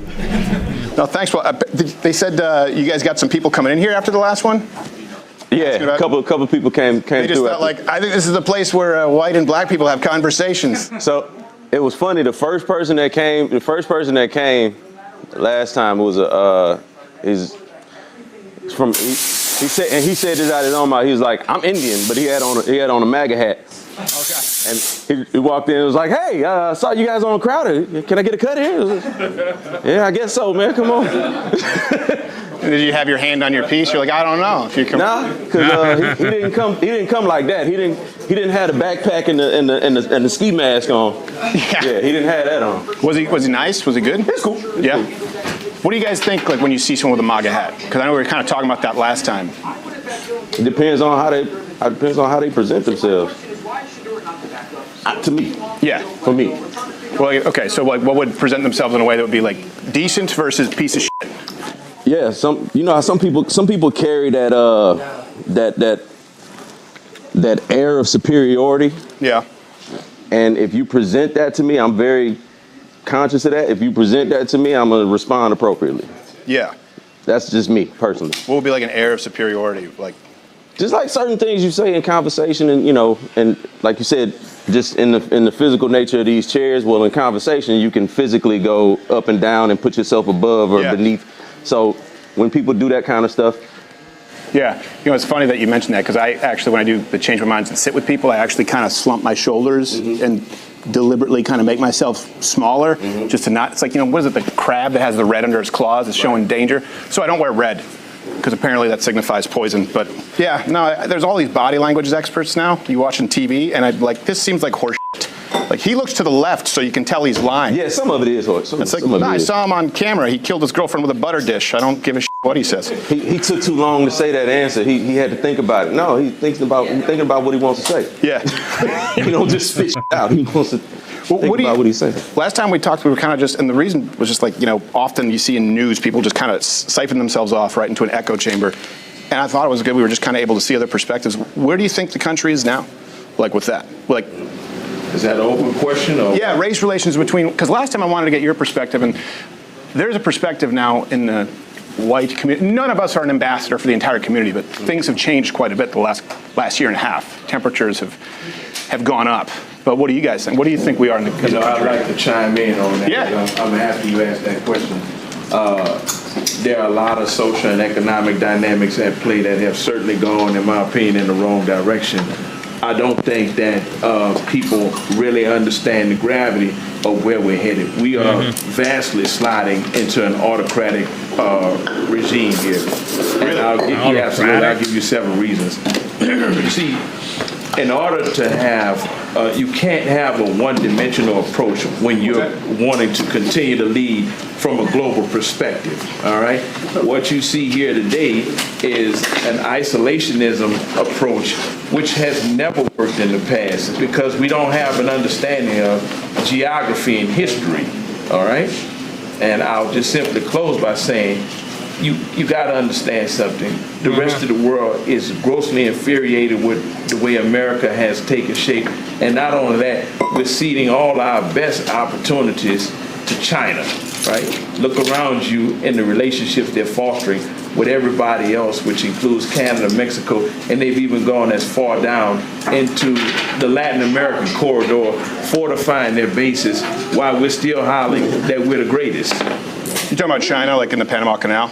Not just the Panama Canal. Let's pivot from the Panama Canal and let's look at the long-term strategy they have now, where they just signed an agreement with Mexico to build another canal bypassing the Panama Canal. And when you look at the whole transatlantic corridor, where you got now Brazil and Canada as well as Mexico trading, and they're stopping in Peru, where China has a huge presence at, circumventing completely the navigation, the use that comes with having to use the Panama Canal. So we'll avoid conflict with America and just simply go around America is what's happening here. Talking about China? Absolutely. Yeah. No, I mean, I want to agree with the first part, autocratic. I think China needs to be dealt with, and this is the first time we are. I'm Canadian. Well, I was raised in Canada. Canada sucks. Canada is a dog shit country. Canada, the kind of shit we're doing, you can't do this in Canada. If you say something too offensive or I say something too offensive, you will be jailed in Canada. Yeah. That's the thing. Yeah. So I'm fine with the U.S. being the best country. I came here from Canada because, I have friends who were arrested. I had a friend, stand-up comic, was fined for telling a joke. I don't think people realize how good we have it here in this country compared to other countries. But that's the painstaking part about it all is the fact that, I don't trust this guy right here. The way he's talking and stuff like that, I don't know. There's something about this guy. It's not, and he's having trouble landing his plane as well. I've always been one to say, and I believe this firmly: freedom is not a right; it's a privilege until you wake up the next morning and find out you don't have it. Wow. I guess let's make an album about this, bro. Like I don't know what he's saying. Yeah. It also comes with duties. That's what I was about to say. It also comes with responsibilities because while we free to speak and say what we want, and I went to Montreal a few months ago, so I know exactly what you're talking about. Bet you saw a lot of tits on signs. That's all it is. No, I didn't. It's just strip clubs. Our Times Square is a giant strip club. It was a couple of them. Yeah. But no, like there is responsibility in like. Everybody's from different places, different backgrounds. Some of us from certain backgrounds know, like, running your mouth too much in a certain space can get your ass whooped. Yeah. Like, you free to say what you want, you're just not free from the consequences. Like, the consequences that come with you saying the wrong thing at the wrong time to the wrong person. Yeah. And that's where we all have responsibilities in what we say and when we say it. Yeah. The problem, though, too, and I was kind of talking more domestically, the problem with that idea is a lot of people are offended by different things. Mm-hmm. And so people get their ass whooped for something they didn't say, right? That's the real thing. I don't know if you guys were following the stabbing there on that train in Charlotte, Irina Zarutska. Last time I was asking where you guys thought we were, as far as in the country relation. Like, have you guys heard of the term black fatigue? Mm-hmm. Yeah. You guys know what that means? Since the last time you came, that's become a thing. Yeah, I was about to say that's just become a recent thing. And do you know what it means? No, I'm not sure. I'm going to ask that you enlighten me. Yeah, it's a term that's being used by people in the white community, by and large, again, saying they feel like they've been victimized and they're tired of taking that shit. You know, that was a girl who was dying alone in public. And that was a guy who was let out 14 times. 14 times, including violent crimes in the name of racial justice, right? He didn't have to post bail. He didn't have to appear back in court. This is not the first time he's assaulted someone. How do we know that was in the interest of racial justice as opposed to just being a because the judge he already have a rebuttal, because that means this is the conversation they already had it, and somehow, this is my opinion, they got to the conclusion that the guy doing the deletion, it was not racial, even though he confirmed afterward, I got that white girl. Isn't that funny? And everybody around her were, coffee beans. I mean, this is crazy stuff. A fucked up attempt at justice, period. Yeah. Like, the legal system has its flaws. Yeah. And people have been making complaints about that for decades, right? But that's just, to me, that's a mental health thing more than it's a black and white thing. Well, I'll tell you why, because white people are saying it now. Right. Not just white people are saying, hey, we're in makes it a bigger thing. Well, because, white people are 12 times as likely to be killed by a black person than the other way around. I'm just going to shoot you straight. It's not even close. Where?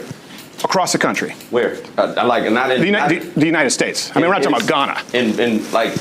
Yeah. What I'm saying is, in white communities or in quote unquote so-called white communities, across the country, the rate is a black man or person, because most murder is men. There are very few female murders. 12 times more likely to kill a white person the other way around. And then you look at the average amount of times that someone in this country is arrested before they're brought in for killing, charged with murder. Do you know how many times they're arrested on average before they murder? 11 times. Once again, the justice system's got its... We change it for you guys. We changed the system for you guys because, prison reform. We put in too many people in prison, which was a mistake, man. This is some of these liberal ideas from the 90s and the 80s. Like, the reason a lot of people were going to prison because they were committing crime. That's it. Laws, and people have been complaining about that for years. We spend more time trying to fix that than trying to complain about the white versus black of it all. Well, I think, just like I was trying to listen to all communities last time, I think this is something that's unavoidable. If this community, if enough white people get pissed off, they're going, look, we're living in New York now, we're getting killed in record numbers, or Detroit, 12 times the rate. And our system, 3 strikes in California, right? That was a 3-strike policy. The reason that was changed, they said it was racist. Crime went down in black communities 30%. But now people are looking at their cities going, this is a fucking hellscape. And the murder is skyrocketed because people said in the name of racial justice, like 3 felonies, you're out. Because crime is crime, right? But crime is usually going to be higher concentrated in areas where there's high poverty. So typically... Nah. I'm sorry. No. I have to push on that. Being poor is not an excuse to commit a crime. Being poor is not an excuse to commit a crime. No, it's not the case. Areas that's high poverty in this country are areas with people with this color skin. We're not poor here in the United States. People that are poor in the United States, they're not poor.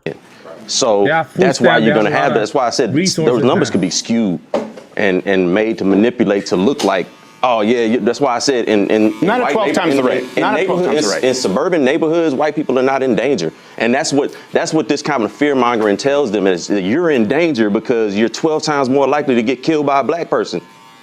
You live in ain't nobody coming after you. You know what I'm saying? Like, nobody tripping on you. But these people are just as scared as the other folks. They are if they get on a bus. Not necessarily. They are if they get on a train. That lady wasn't in danger because that man was black. That lady was in danger because that man was crazy. Man, you're from New York City. That man was mental. Bro, these people are so dishonest. Bro, you're from New York City. Man, I hate dishonesty. New York City is trash. You know what? Most of the people committing crime just coming from one direction. These people are so dishonest. Yeah, unless they see crime different from Westerners.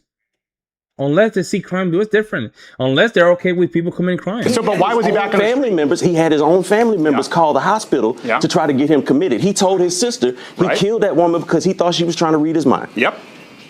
Why was he let out, though? That ain't And I'm not saying it's because he's black. Yeah, I'm saying people look at it, though. The judge said, part of black fatigue? he's insane, right? We agree. That's not a black and white issue. He was deemed not fit to stand trial, right? Right. Now, He should have been institutionalized. Right. The IOU policy, meaning you don't have to pay bail. You don't even have to stay here until you're actually convicted.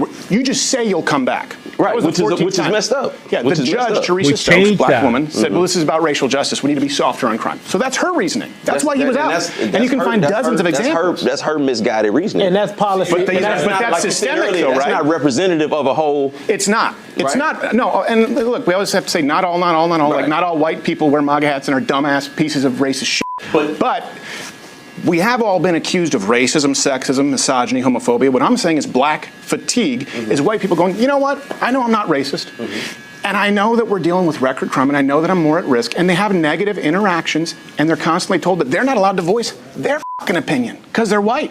And if those people get pissed off, like, that's where we actually could end up with some kind of, I'm telling you, I see this brewing. I see people who were milquetoast white suburban who are becoming actually racist. Now, not all of them, but I've seen people actually become racist because they get mugged, their store gets looted. way behind. We are way past that at this point. There's not coming back. There's not coming back because the white guilt just died. White guilt just died. We're not coming back. The days of Rosa Parks are over. The days of Rosa Parks are over. People are not afraid to just voice their opinion and voice what everybody's thinking. We're not coming back. And nothing gets done. They're going, and if I say something, it's turned into a racing. I'm telling you what, that's where it's coming from. At what point do we have a talk and go like, okay, let's reform justice, but we have to be honest as to why it was reformed in the first place. This guy, it's not even the only one. It's every 3 days someone's being offed. Yeah, but at the same time, let's transfer that over to, I mean, there's a lot of unsafe things in this world. Like getting mugged by a black person is not the paramount unsafe thing. There's school shootings. There's how can I say this? Stephen has to bring the conversation back to the main topic. Accountability. Road rage. There's all of that shit. Yep. And the primary people that commit a lot of those are people who don't have this skin. No. So if switch it over, if black people say, well, we getting fed up and we tired of all these school shootings and all of these road rage and all that, who do we say something to? Who hears our voice? And when does the white fatigue kick in? And when does the white fatigue kick in? Well, we've been hearing about white, that's the point, right? We've been hearing about it all our lives, about white fatigue, about systemic discrimination. But nothing's ever been done. That's the problem. It has been done. Here. That's why we've done systemic justice reform that has led to more crime, right? That's the reason for no 3-strike policy. That's the reason for cashless bail. That's the reason for catch and release. The reason for it, in the wake of Black Lives Matter, George Floyd riots, Summer of Love, was we're going to reform crime, we're going to reform the justice system, and it's gotten worse everywhere it's been. And then when white people leave those neighborhoods, well, now it's white flight. If they come in, it's gentrification.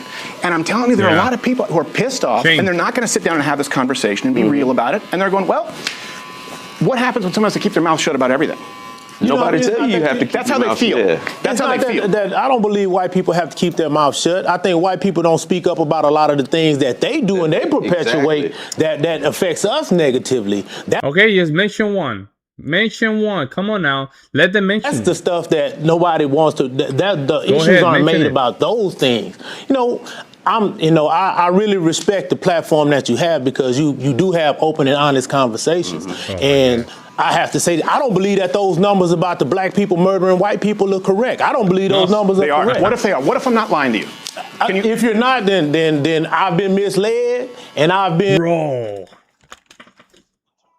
this is crazy stuff. This is crazy stuff. This is what happened when they don't even understand. They're defending a position that they don't even understand.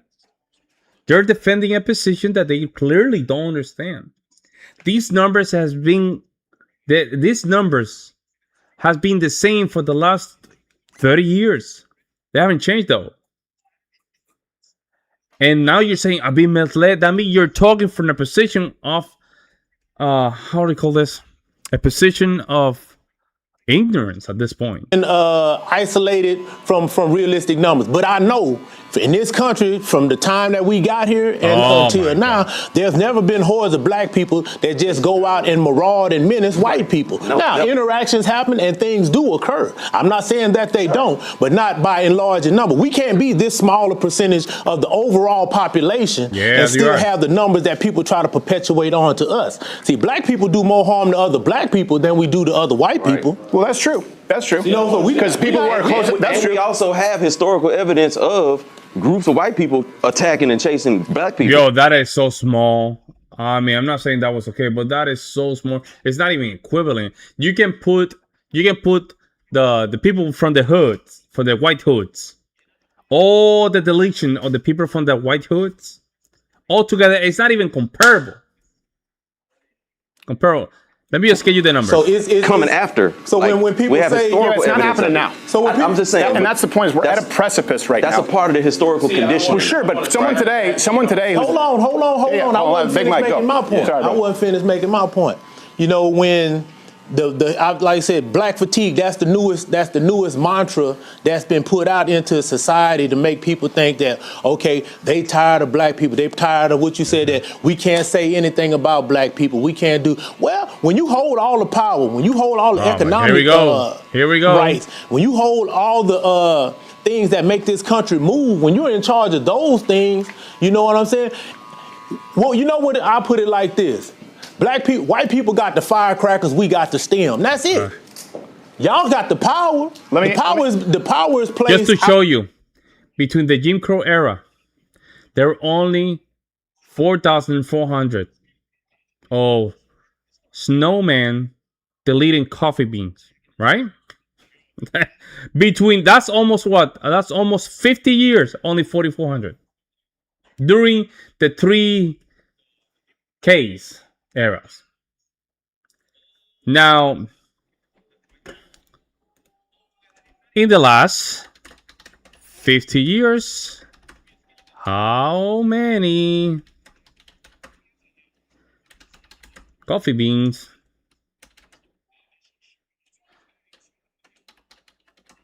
deleted snowmen? Let me see. Here we go with the bull. Let me see. Give me tens of thousands. Tens of thousands. Give me a number. ChatGPT being stupid. It's very political. The black community. We're charged with all the negative things. Those are the things that are really generally coincide with how people relate to us. The bad stuff that's go wrong with this world is the black people's fault. We the smallest part of this country. Remember that. You know what I'm saying? Besides the immigrants that come here. We have been tasked with the negative, the criminal, the immoral. That's us. And that's what we consider, that's white fatigue. Oh, look at this. Look at that. Rough estimate, around 25 to 30,000 snow people were deleted by coffee beans. 30,000. And mind you, this is from the minority, like 6% of the population. Crazy, huh? Crazy. Compared to 4,400. But you know what we do? We just say that's just 4,400 during the epidemic of racism.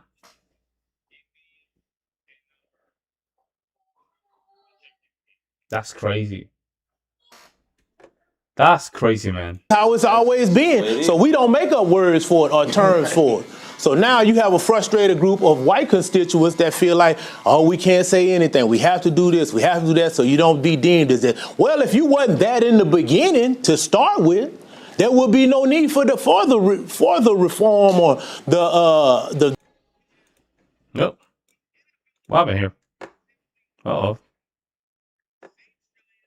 The feelings that you have, you can't say anything about because you done treated us like shit for so long, and people finally stood up and said, hey, you got to stop treating us like shit. Now that you want to feel like, you know, things aren't going in the manner that you want them, now we want the right to keep saying those things. What if your premise is completely flawed? And what I mean by that is, if we're trying to understand it, you said you have power in all those institutions. Yes. What if, for example, you have an entire generation of people, young white men, women, who if they apply to a college or apply to a job, they don't have a grant, there's no Pell Grant, there's no type of subsidy, there's no DEI initiative. As a matter of fact, they're likely to be passed over. They hold no institutional power. And when you say black people haven't done anything, when you think of this white person, a young white person, because I'm seeing some people become radicalized and it can become a problem. Yeah. And then they see billions of dollars and riots and damages all summer long, and then they go, why is this happening? Black Lives Matter, right? So they're going to make that connection. Now they have no institutional power, but if they go into a neighborhood that's largely black, they're going to get the shit kicked out of them. And they're being blamed for something that supposedly their racist forefather did that they have nothing to do with. You think we're ever going to have unity? This is the problem. Unity, if let's say your dad's a or your grandfather's a and you walk up and you slap his teenager, you now have made that person hate you for life. And that's what I'm seeing with not even my generation. Younger people are going, I had nothing to do with this shit. They came up during the riots. They've come up under DEI, and they're seeing a 12-time murder rate, skyrocketing crime, and any proposals they make not holding institutional power shut down as racist. Now, why was DEI even instituted in the first place? Because for the majority of time that black people have been in this country, DEI is one of the most racist implementations. I don't know how to call that, like a law, I guess. Program. DEI is a very racist program because it's already stating that because you're a minority, you don't have the capacity to perform equally as the other counterparts. That's what it is. It's a very racist. Being free, we've initiative. been denied so much. Somebody somewhere had to put some things in place to provide access of some kind. If you believe that, that's fine. But you can't tell that young white kid who had nothing to do with it that he should just sit down and take it. Especially when they're getting killed at 12 times a day.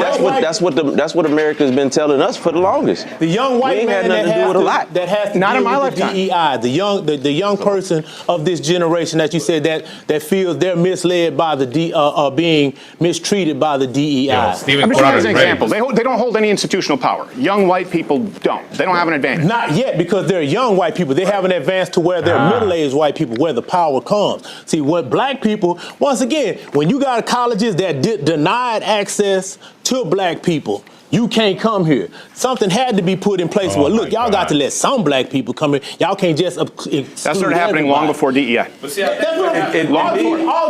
Long before black people were admitted into colleges, HBCUs. Hold on, let me say what I'm trying to say. My bad, I'm trying to make it clear. See, there we go. That's a good example of not. This is a good example of not really understanding emotional control right here. You see that interaction right there? Right there. They want to say what they want to say, but they're not thinking. He's trying to do a senior Wences and talk through you. So I get it. DEI is just a new way of wrapping affirmative action. Yeah. Affirmative action had to be put in place because there was the access being denied. So the legislation had to be put in place. Well, look, we can't just exclude all of them. So somewhere along the line, they have to be allowed some access. Okay, that was put in place. Now, fast forward till now, those same things that are put in place for those people back in those generations that are still in place, they're not excluding people from getting to places they're just still trying to keep those doors open so that those black people that were coming through that door can still get in. Because if you remove those, over time, we will be denied the access again. If a black person has lower SATs, right, and lower GPA, should he get in over an Asian or a white person? Let me ask. If all things are supposed to be laid out equal, no, you shouldn't get. If you don't have it. See, he doesn't even understand affirmative action. He's just speaking about this. He doesn't understand affirmative action.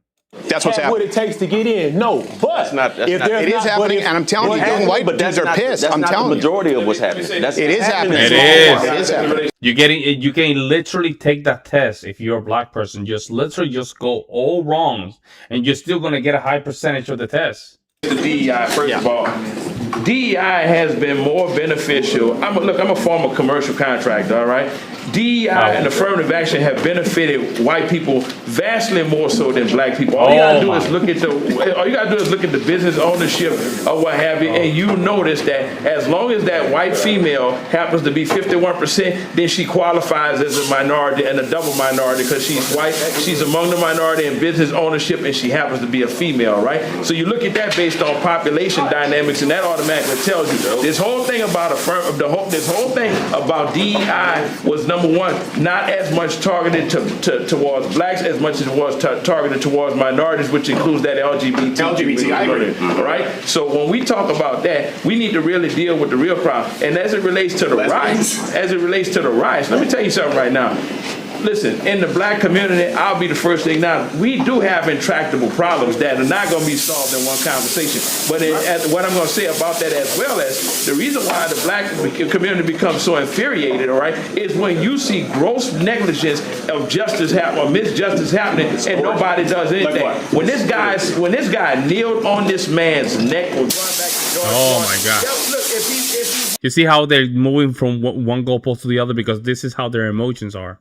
Done something when he was subdued and on the ground. What was the real reason for kneeling on his neck except to inflict fatal harm? What was it? I can tell you exactly what it was, and I can tell you why you're not recognizing the problem. Because the opinion polls, and I'm not saying right or wrong, the opinion polls have changed on George Floyd since I last spoke with you. You know why? Why? All the body cam footage came out. You know what? You know why? Because he was there for 12, 15 minutes, asked to be put in the car, they put him in the car, asked for air conditioning, gave him air conditioning, asked to be taken out of the car, they took him out of the car. He wouldn't stop moving. People have watched it now and go, you know what? It's not what I thought it was. You know how many times he was arrested before that? 9. He shouldn't have been. You know what would have saved him? 3-strike policy. He robbed a woman at gunpoint with a child in the house. And so white people look at it, young white people, right, who you have to understand during COVID, this is a whole generation of people. White people did not have any fucking opportunities during COVID. They didn't get to go to the graduation, college, black, white, all of them, right? It's a generation that's pissed.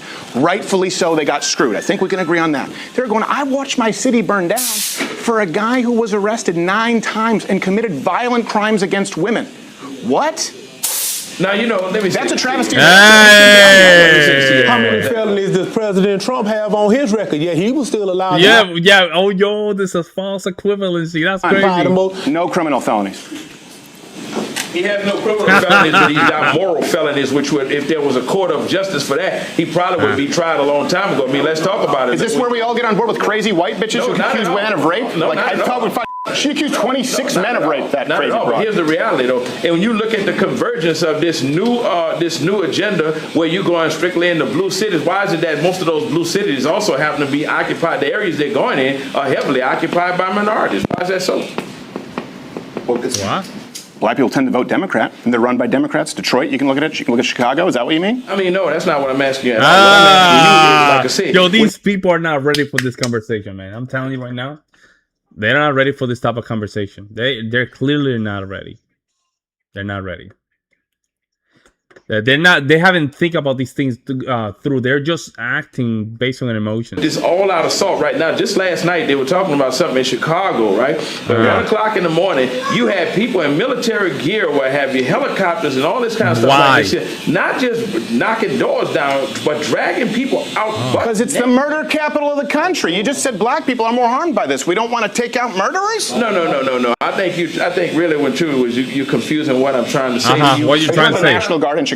No, what I'm trying to say to you is this, though. If we're going to talk about the problem, let's talk about the problem in its totality. The fact about it is, when you talk about white America being pissed, white America is going to always find a reason that doesn't fit their narrative or what have you. But what white America fails to talk about, and what never ceases to amaze me, is the fact that the biggest threat is not going to come from blacks. The biggest threat is coming from within. You look at the average person that's been committing some of the most heinous crimes over the days, it's 22 to 29-year-old white males, right? Look at how ready they were. It's just not true, man. Violent crime, you just said, like you said, a small percentage of the country, about 12 to 13%, 50% of the violent crime, but the murder, a 12 times likelihood. That's a skewed stat. If you just, so you don't listen to them? No, I said that particular stat is skewed. It's not skewed. These are from the FBI, DOJ. And you know what else we look at? We look at Roland Fryer from Harvard, who conducted it, black guy, black professor, really respectable guy. honorable man, conducted a study, and he came out and he said, yeah, all of my research says that black men are 0% more likely to be shot by police officers than whites. Black people got so mad at him, he reconducted the study, a black man from Harvard, and he came to the same conclusion, and now he's not black enough. Wait, so let me see if I understand you clearly. Yeah. You're saying, according to this guy's statistics, right, that black people are 0% less likely to be shot by a white police officer. A liberal professor at Harvard, yes, and he conducted it twice.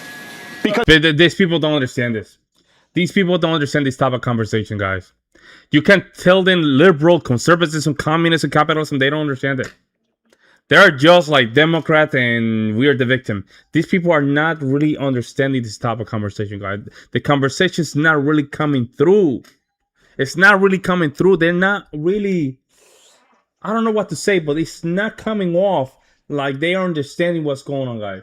Black people said what you're saying. He goes, look, I was as surprised as you. I was trying to find how much worse it is. My data showed me it's not. He reconducted the study an entire time.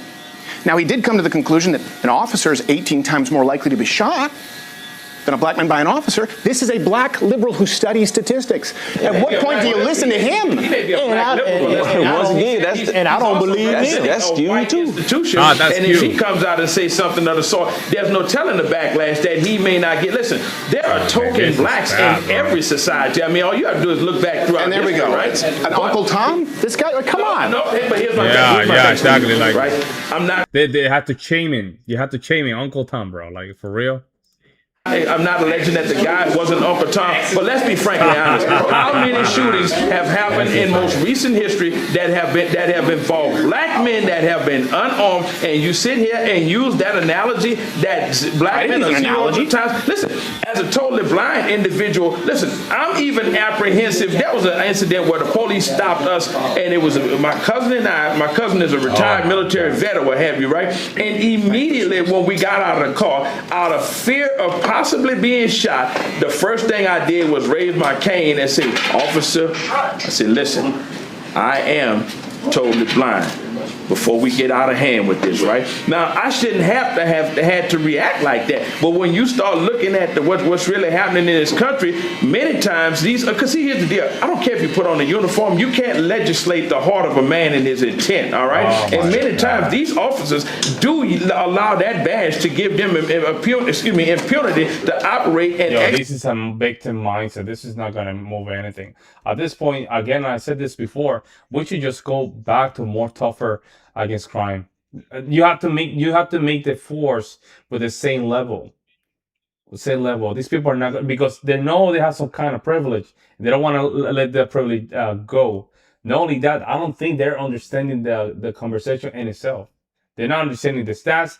Even if they don't understand the staff, they're saying, nah, man, I don't think that. You know what I'm saying? Like, I don't think they really understand the conversation. Society of racism. Let's be honest here, Steve. Some of them do. By the way, I just find it funny that when I came up and shook your hand, you didn't tell me you were blind this whole time. I was like, I must have woke you up. You could have said, dude, I'm blind. I was like, oh, my bad. I'm sorry. This whole thing. You just throw that out there like a cluster bomb. I'm like, say you should have waved his cane when you came in. I feel like an asshole in the middle of the room. That's what I told you when you said, "Is he sleep behind the glasses?" I was like, "No, he just can't see you." Hey, look, I thought you were making a joke. I said, "Oh my God, here's this condescending asshole here." It's okay. He forget he blind sometimes. I had no idea. No, man, but you know, I agree. You can't legislate what's in a man's heart. Yeah. But you can't throw out everything. You can't go, that stat skewed. That black guy from Harvard who was always a liberal who did it twice, it's skewed. You can't throw it out. How often do you see black police killing unarmed white people? Actually, how often do you see that? Well, I tell you, actually the stats show that when you're dealing with armed white people versus black armed people, white armed people are more likely to be shot by the cops than black. White armed people are more likely to kill police officers. Look at what happened in Kansas where those 5 police Let's call the stats a wash on that. Here's what I do know. Everyone wanted the body cam footage, and I agree. I was like, we should have body cam footage. We should have accountability for police officers, right? And we were to believe after the era of, remember, we went through Trayvon Martin, Tamir Rice, Mike Brown, obviously George Floyd. There were so many that you could use as examples. We thought that we'd have a rash of body cam footage showing us the police brutality. You haven't seen body cam footage of note in the last year. Once that footage came out, it's about a 20-to-1 ratio where you see someone getting violent with an officer. We have not seen what we thought we would see. And now people are going, okay, so maybe not the body cam footage, right? We thought we'd see all the abuse. Wait a minute, Reflects before the you stats. jump off of that point, what about the body cam footage where we see white people and white police and the white citizen is being belligerent with the police, but the police showing extreme restraint in dealing with that person. Whereas black people, we reach for your wallet, bow, you get shot. I got a phone in my hand, bow, you get shot. And I'm not doing anything, bow, you get the shot. The stats don't reflect it. But white people are being killed in record numbers right now, and they're pissed. And if you keep just not listening to them, look, like you said, white people are the majority of this country. You have young white people who are getting more and more mad. I'm just telling you the truth. What they mad? And they have the guns. They're mad because this thing. Here's why. He goes, you guys are not listening. You guys are not being responsible. At some point, the majority of the country, they're going to take this in their hands, right? And they're not going to listen to you. That's the point. You understand? Do you understand? They're going to take the majority. They build the system. They build the system that we already have the evidence for a lot of these things. If the Europeans become the less of minority, right? We already know the outcome. We see Zimbabwe, we already see South Africa, we see even some of these areas here in the United States, New York City, Chicago, when they become the minority, they abuse them. So at some point, a lot of these people, a lot of snow people, are going to take this in their hand, and they're not going to listen to you if you don't listen. They're not going to listen to you. They're not going to listen to you. And you don't want to get into that point, because at that point, it's too late. Well, it's too late right now. I mean, you have a 70 to 30%. You still have that 30% there with you. So I would just at least take the 30%. Let's see what we can work on, because a lot of these areas in the United States, especially Georgia, South Carolina, the cities, you cannot walk. It's not okay for us to go through a lot of these areas and feel danger. It's not okay. It's not okay. We should be able to walk wherever we want, and feel okay, safe. I'm not saying super safe, but okay, safe. If there's not a change, these people are going to take this in their hand, and not going to just even project. They're going to even throw the Constitution away and say, we're going to use pure force to move forward and do what we need to do. Here's why.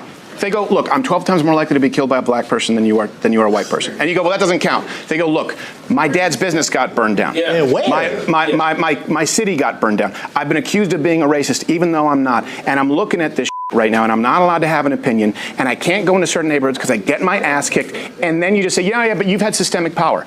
That is a surefire way to breed racism. Let's be frank about that, Steve. Now, first of all, here's why I disagree with you emphatically, right? Number one, when it is historically proven when there are riots, and this is the crazy part, most times we as blacks, we tend to riot in our own neighborhood for the same reason why we're not 12 times likely to kill a white person, because of that fact that the penalty is going to be much harsh, okay? If black people were really the kind of threat and menace to white people as we're going to sit here and say that they are, never mind the stats, there's no way in the world that most of us would still be here, because guess what? You guys will find a way to deal with the problem if it is from a multiplicity of angles, all right? So, like I say, when I'm saying this right now, when it comes to stats, deal with it. Who controls that narrative, Steve? We did deal with it. You know, we dealt with it in blue cities, cashless bail, catch and release.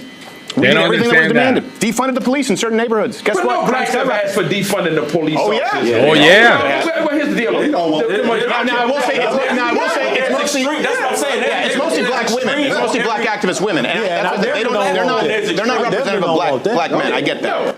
Just like the guy who killed the lady on the bus that you were talking about earlier, right? He doesn't represent black America and what he did. I mean, listen. Here's where he does. Just listen to me here. Here's where he does. Here's where he does to a lot of people. And this is what I'm just trying to, because last time I sat and listened, but I want you to hear something really important. Here's where he does. Young white, that person's parents, that person's relatives, look at it and go, wait a second. This guy was out 14 times, and the reason he was out 14 times was because a black female judge, in the name of restorative justice, who has received funding from NGOs, said, we're going to have cashless bail and catch and release and the IOU policy in the name of racial justice. So people are going, my daughter's dead because it would have been racist to keep this guy in jail. You need to understand that, right? No, understand. But you understand it. No, you have to understand. See, they don't want to understand it. See? I'm telling you, they don't want to understand it. They don't want to understand it. They want to say the little clips. They want to say what they have to say because of the community. They don't want to understand it. At some point, I hope in the next couple of years, we need to just really talk about the reality and just take matter into our own hand. Meaning, like, through the legal process. Right? Because you just made those same judgments about people who existed 150 years ago. Yeah. But this is someone's sister. Her flawed judgment does not represent the opinion of black people, number one. There you go. Okay, it represents a systemic correction. Well, let's talk about systemic correction. And you know what the problem really is? When you defund our opportunities to provide adequate psychiatric institutionalization for those kind of people, that wouldn't have happened. Because let me tell you something, even as a black person, as a judge, if you come before me 11 times with all of the information that you provided me with, you know what, before I release you, you know what, I'm going to have you committed to an institution because number one, the greater good is for me to preserve public integrity, and that's on both sides of the spectrum. I don't give a damn if you're black or white. Why do you think they're not committing him to an institution? Because there's no funding available. No, they were shut down in the name of restorative racial justice. And his family, that's why he wasn't institutionalized. And his family he should have been in prison too. His family pushed against it in certain like there's some of them cases where they were in court. His family was saying, "Don't put him in there." I know, and who gives a But I'm just saying that's part of it. But when you only include the part that says the judge, you're not giving the whole story, and that's what media ends up doing. That creates these tensions in people. They straw man conversations and only tell part of it. No, it's not a straw. The tension is there. That's what I'm trying to tell you. The tension is already there. White people are afraid to go in black neighborhoods because so should black people be afraid to go to school because a white person go come shoot the school up? Right. Because every time we see that, that's what keeps happening. It's not even close. But now you're going to ignore. Now you're going to ignore that. I'm scared to go to church. You're scared to go to church, but you're sitting in the barber shop with almost 12 black men. Come on, Steve. Now let's be realistic. Who do you think's more at risk sitting down right here? Exactly. He know he's not in danger around us. No, I'm much more at risk. Nah, bro, because there's camera. I'm gonna keep it real, bro. These people are from New York. I used to just work in an area called Boulevard, St. Boulevard Avenue.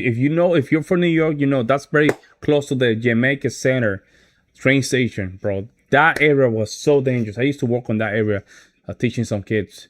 And bro, I seen one of the most disgusting thing ever.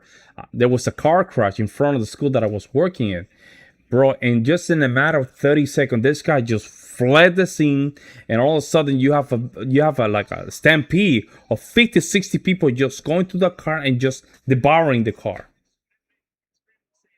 I'm not joking. And then these people are full of it, man. I'm telling you, they're full of it. They don't want to hear it. They simply don't want to hear it.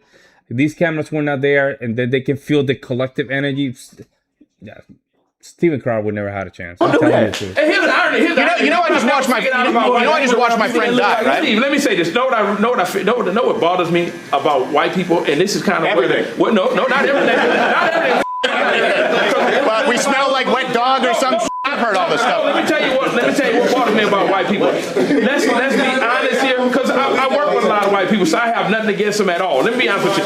But the problem the biggest problem that I have is that you constantly get bombarded with the excuses. All right, when you really come down to it, let's be honest, man, and let's be really truthful with one another. Ask yourself, what do you expect when you look at architectural oppression, economic depravity, and social disparity? What would you call it? Bad decisions. Huh? Bad decisions. Bad decisions. Yeah, I think right now in 2025, it's bad decisions. I think everyone can make better decisions. And you know what? I'll even go here with you. In all fairness, I think that's absolutely true. So my question for you is, how do we move past this? Yeah. Okay. How do we move past this? I agree with you. I agree. And I think maybe we'll find some common ground here. If we agree there is personal accountability and bad decisions, and I think we also all agree that feminist white are the worst demographic in the country, along with lesbians. There's a great book that says, and they were her product. See, that's what I'm saying. Like, I'm telling you, like, believe me, I don't have hold on. Let me just clarify, and I mean that. Angry white feminist and lesbians, because if they didn't vote, we wouldn't have half of the shit. But, and this is one thing I appreciate about black men, that white men are black men can talk about these things, and black men are okay being masculine. White men are told it's sexist. There's a lot there. Mm-hmm. Personal accountability decisions. Now, just take that and apply it. What you kind of just did here is you blamed white people, without realizing it, for systemic discrimination, and that removes autonomy from a white person to be accountable and also rewarded for their good decisions. So if we agree it's bad decisions, personal accountability, we'd all be against reparations, and we'd all be against the criminal justice reform. I'm definitely for reparations. So see, that to me, you said excuse. Yeah. That sounds like an excuse to me. You ain't paid me back. You ain't paid me for what you owe me. What did I take from you? You can't start another bill What did I take from until you pay this old bill. What did I take from you? You didn't take your ancestors. But you just said you. Well, when I say you, I meant it as a euphemism. But can you understand why white people hear it and get pissed off? Yeah. Because I didn't take shit. But they're not mad about the advantages that were built into their lives. So you want young people to pay? It sounds like an excuse. Nobody wants to address. And even, Sounds like an excuse. Even without paying us back, Steve, no, my thoughts are on this here. Give us an opportunity to exercise our ability and our autonomy. Let me give you a perfect example. What does that mean? Like, just give. So basically, give the power away to these people. Just give the power away. Reparation was even. Listen, reparation was already paid post Civil War, guys. Civil War, land was given. Fruits, vegetables to just be grown in big big acres for a lot of these people, even in very small sections of the South, some of these areas. Reparation was already paid, and I think a lot of them didn't survive because a lot of them didn't understand the system. That's the truth. That is the truth. And also, you have to put into accountability or into fruition that we spend trillions of dollars fighting property. It hasn't worked. It has not worked. So at some point, we have to, as an individual, we have to say, you know what? I think this is enough. Nobody, like straight up, nobody's going to give you reparation. Nobody. There's a gal right now, her name is Joy Reid. Look up her. I know Joy Reid. She's out of her mind. Look up her educational background. You don't think Harvard gave her a degree just because she was a black person Yes, on it is. DEI, do you? I think she's an idiot. Okay, so but not because she's black, because she's an idiot. Okay, so you're entitled to that. I think Van Jones is smart, and I disagree with him. Joy Reid has said things that are so verifiably untrue. It's insane. Okay, so but you know, as a man, I'm gonna indulge you and say, hey, you know what? I'm not gonna indulge you. I'm gonna respect your opinion, your frame of thought on that, right? I beg to differ tremendously, but nevertheless, though, that's why we're having this open discussion. But let's really talk about where we need to go from here on, and that is the fact that black people have every sense of entitlement as it relates to having reparations. And I'm going to tell you why, right? Because nobody has ever been as more loyal to white people despite the treatment than black people have, right? Nobody. You show me one race. You know what? They make options and opportunities available when other ethnicities come here or what have you that we will never get a chance to have, right? And then they turn around and tell us, stop asking about reparations. Whenever we want to ask for equality and fairness, it's a problem. So white America. So it spends several $1 trillion. When is it enough? Wait, spend $7 trillion on what? What did they spend it on? Let's go back to Lyndon Johnson model. Lyndon Johnson, you talking about the war on poverty? Is that what we talking about? Yeah. 1965? Why was that done? All right, but here's the deal. What about the Department of Education? Here's the deal. So now you're saying the Department of Education. Let's go back to the Department of Education. Okay, so my point is, these were. Hold on. No, I didn't answer your question. All right. The reason that this was given, right, when you're talking about the Great Society program, the reason when you look at the Model Cities program, urban planning, $8 billion into Detroit, adjusted for inflation, the reason that, and I don't know if you know this, black students in this country get more spending per pupil than white students. I don't know if you know that. That's an actual fact. Even in impoverished neighborhoods through public funding. These were the reparations that were asked of white people throughout each decade given, and then we're told, no, that's not the real one. They were given, whether you like them or not, whether you think they work or not. And by the way, I think they're dog shit. I think we should completely suspend the Federal Department of Education. I think the Texas state could do a much better job. But those were done in the name of racial reparations because they were demanded, and now it's not enough. But you say that, but Steve, listen. They want the cash. They don't want that reparation. They want the cash. They want the cash. That's what they want. They don't want anything else. They just want cash and money. That way they can spend it. But what was that? Say we should suspend the Department of I agree with you because why would they do it correctly? It's not just because it was done in the name of racial justice that it was done incorrectly. That's the reason for it. I'm saying that's the reason for it. But along the way of trying to achieve racial justice, you just did it wrong. But let me ask you, because it doesn't work. People did it the way we were Your asked. reasoning was right. Your approach was wrong. So now you make some 20-year-old kid pay? No, but you came out and said something that was interesting just now. You said that you're against the Department of Education, right? Let me tell you Federal something. Department. Yeah, Federal Department of Education. Let me tell you something that has come up in a lot of circles that I'm always talking about as a person with a disability. The Department of Education does a lot more in terms of, even with the enforcement of Section 504, right? 504 says that you must have accommodations for individuals with disabilities, right? Perfect example of when you walked in or someone just walked in, did you hear what that thing said? Right, left. Go down to Austin. Let me tell you something. When you suspend the Department of Education, you're also telling the remain 36 million people in this country who have disabilities, you know what? Screw you. Figure it out. We don't have to do anything. Okay. What in the hell this dude is saying? This dude is just rambling as a victim. And this is another reason, going back to what we said with the Black America. If you don't have certain mechanisms in place to ensure that there is a fair and level playing field, right? Guess what? The controlling party that's in power, or what have you, are not going to say, hey, wait a minute, let's look at this other disenfranchised segment of the community or what have you, and see how can we provide I'll disabuse you of that notion. Okay, let me disabuse you of that notion. Go ahead. Over $3 trillion adjusted for inflation, right? The Department of Education, early 70s. Okay, before that, they were run by states. Over $3 trillion. What are math scores? What are literacy scores now? In both depends on what part of the country you're asking that about. Every across the board. Across the board. Everywhere. It's the same problem. You can't go there because I'm gonna tell you why you can't go there. Hold on, let me. I'll answer the question. Because then I'll show you an example of something that actually works. Because we need solutions. They're across the board down. In other words, $3 trillion. Test scores are worse, and they're even worse in poor areas where there's more spending. Do you know where black students in New York City actually do really well?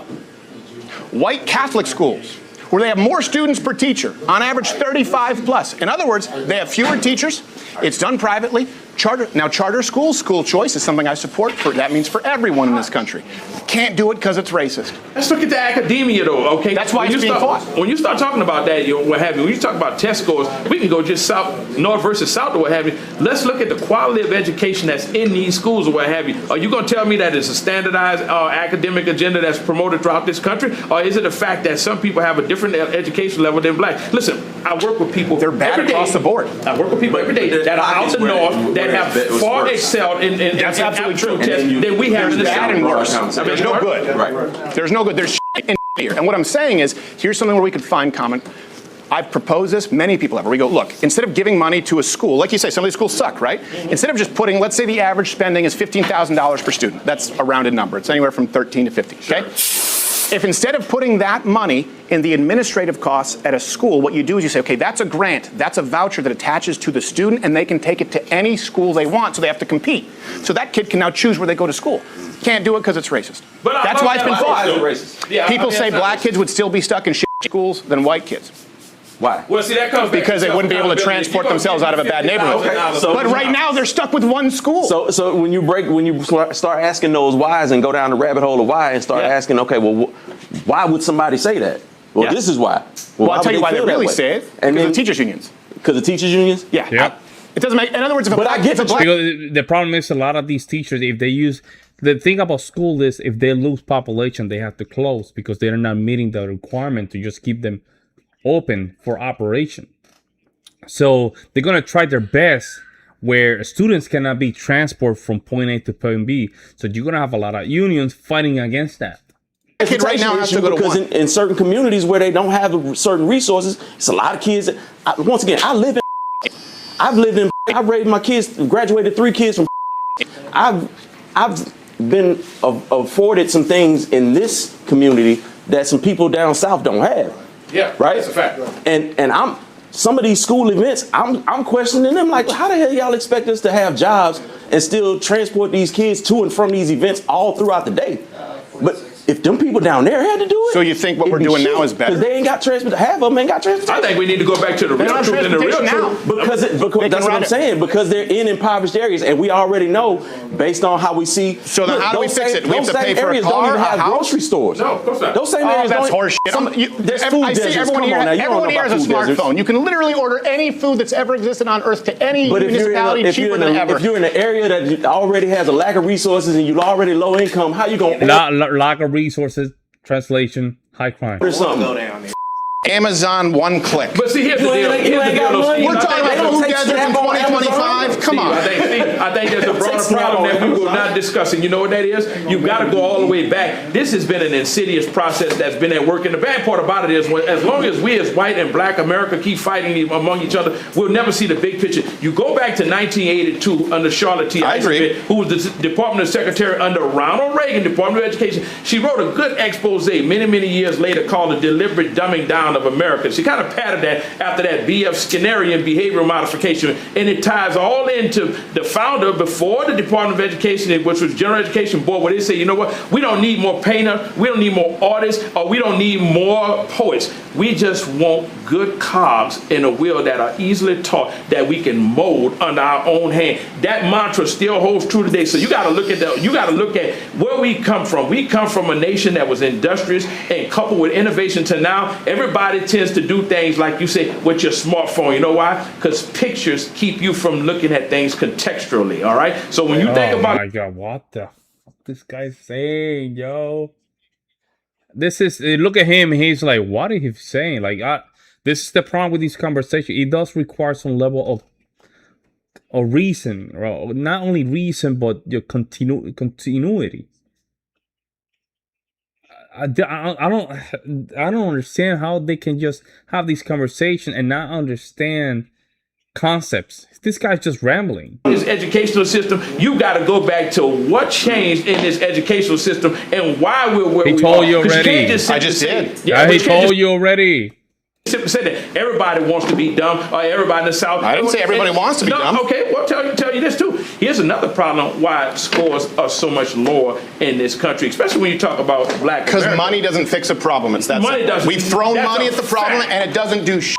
Solve the problem, that's the core root of it, and start reforming the real academia. All right, that's where you solve the. So you know what you tell people? We're gonna operate in the system of meritocracy. God damn it, you will eat what you kill. If you're giving you $50,000 to go to school and you decide that you don't want to, or you fail to adhere to what's being presented before you, then shame on you. I agree. You do away with DEI. You do away with the sex affirmative action. Do away with all of it. Eat what you kill. Do away with DEI, but make it fair across the board. But that's what I'm saying. I agree. If you're gonna do away with if you're gonna do away with DEI, you got to make sure that the merits are properly being counted. Yeah, exactly. That's because the reason why DEI was invented, reason why affirmative action was invented, is because you'd have two qualified candidates, same qualifications, but one would get in strictly because his name was Johnny and the other one's name was Jamal. Well, we're gonna take Johnny because naturally Johnny's gonna be better at it, but they got the same. That's not what affirmative action does. Oh my God. Affirmative action, what it does, it just gives advantage for minorities for simply being from that racial group, from a specific racial group. It doesn't give. So if that's the case, that you have two people that are the same qualification, and one is just, so you're supposed to elect the other one because he's black, I guess. Like that. Even if you grant those arguments, you still want racially. Just give the other guy the job because he's black, I guess. Which is not should be the case. If the private company decided to just hire somebody that his name is John because his name is John, well, that's the culture. That's the culture. It's an English culture. It's an English nation. It's a mostly European based. Makes sense. Make sure you don't name your kid something weird, I guess, right? People don't think about this stuff, but you also, when you're a parent, you have to be very careful how you name your kids, because naming your kids can really ruin some of their chances as well. Qualifications. That's why affirmative action was instituted in the first place. DEI came in because of shrinking white feminists wanted to claim credit. That's a snapshot you can present it in, but I agree with you. I agree. That's a snapshot you can present it in, but I'm just saying, like, the reason why. No, what I'm saying is, you go down to ask why. I'm being flippant, but the truth is, black people were being admitted in record numbers if they had the same qualifications before DEI and affirmative action. White shrieking feminists wanted to take credit for something that was already happening because people had become less racist, so they can say, tag my white name on there, DEI. See what I did for black people? It's white guilt. And what I'm trying to tell you is young people who have nothing to do with any of this, their guilt is running out, and you can't escape the violent murder rate. You can't escape them losing opportunities and being blamed for being racist when they're not. And you want those kids to pay reparations? You're creating a generation of racists. That's what's going to happen. And it's not right. And then you're going to have We're not creating DEI. Then you're going to have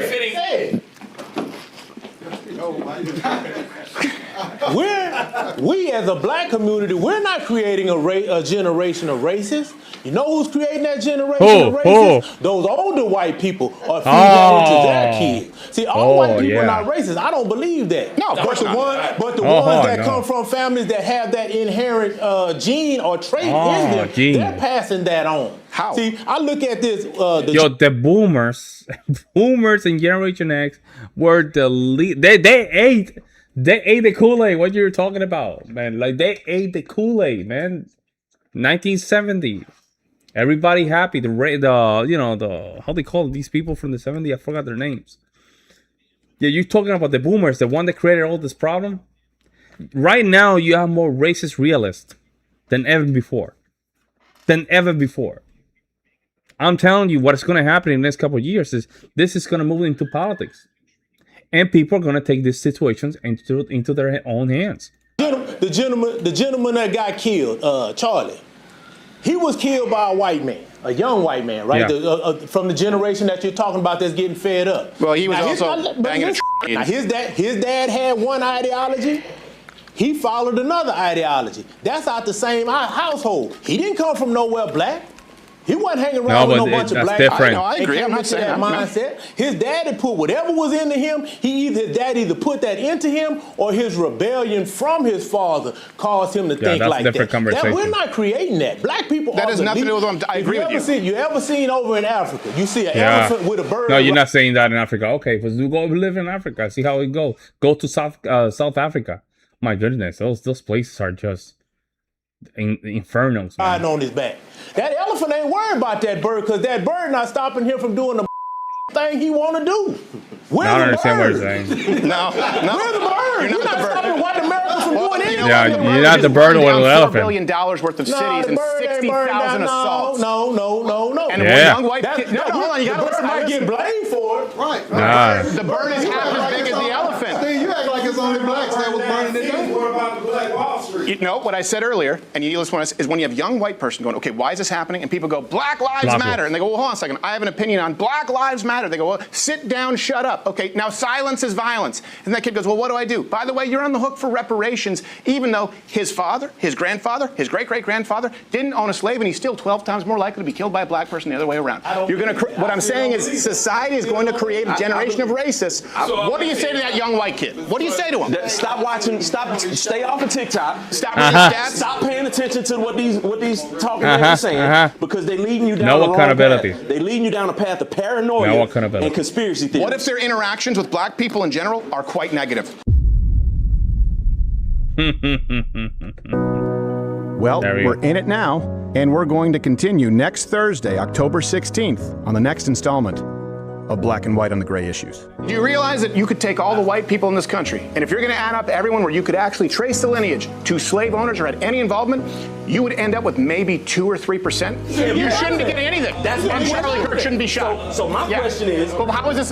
How is this relevant? So here's something that's important, right? Because Charlie Kirk was assassinated. Let's be clear about this, and we're both agreeing, because people believed a lie. Somebody got to get them sweet potatoes out the ground. Somebody got to do that. White people not going to do that. Of course we will. Once again, when the work got hard, that's when they went and got slaves. Yeah, white people. Oh, Vivo, these people are not smart. Can I ask you something real talk? While we're having real talk, why do young black men fight in packs? Yeah, he's calling them out. Let's go. Calling them out, man.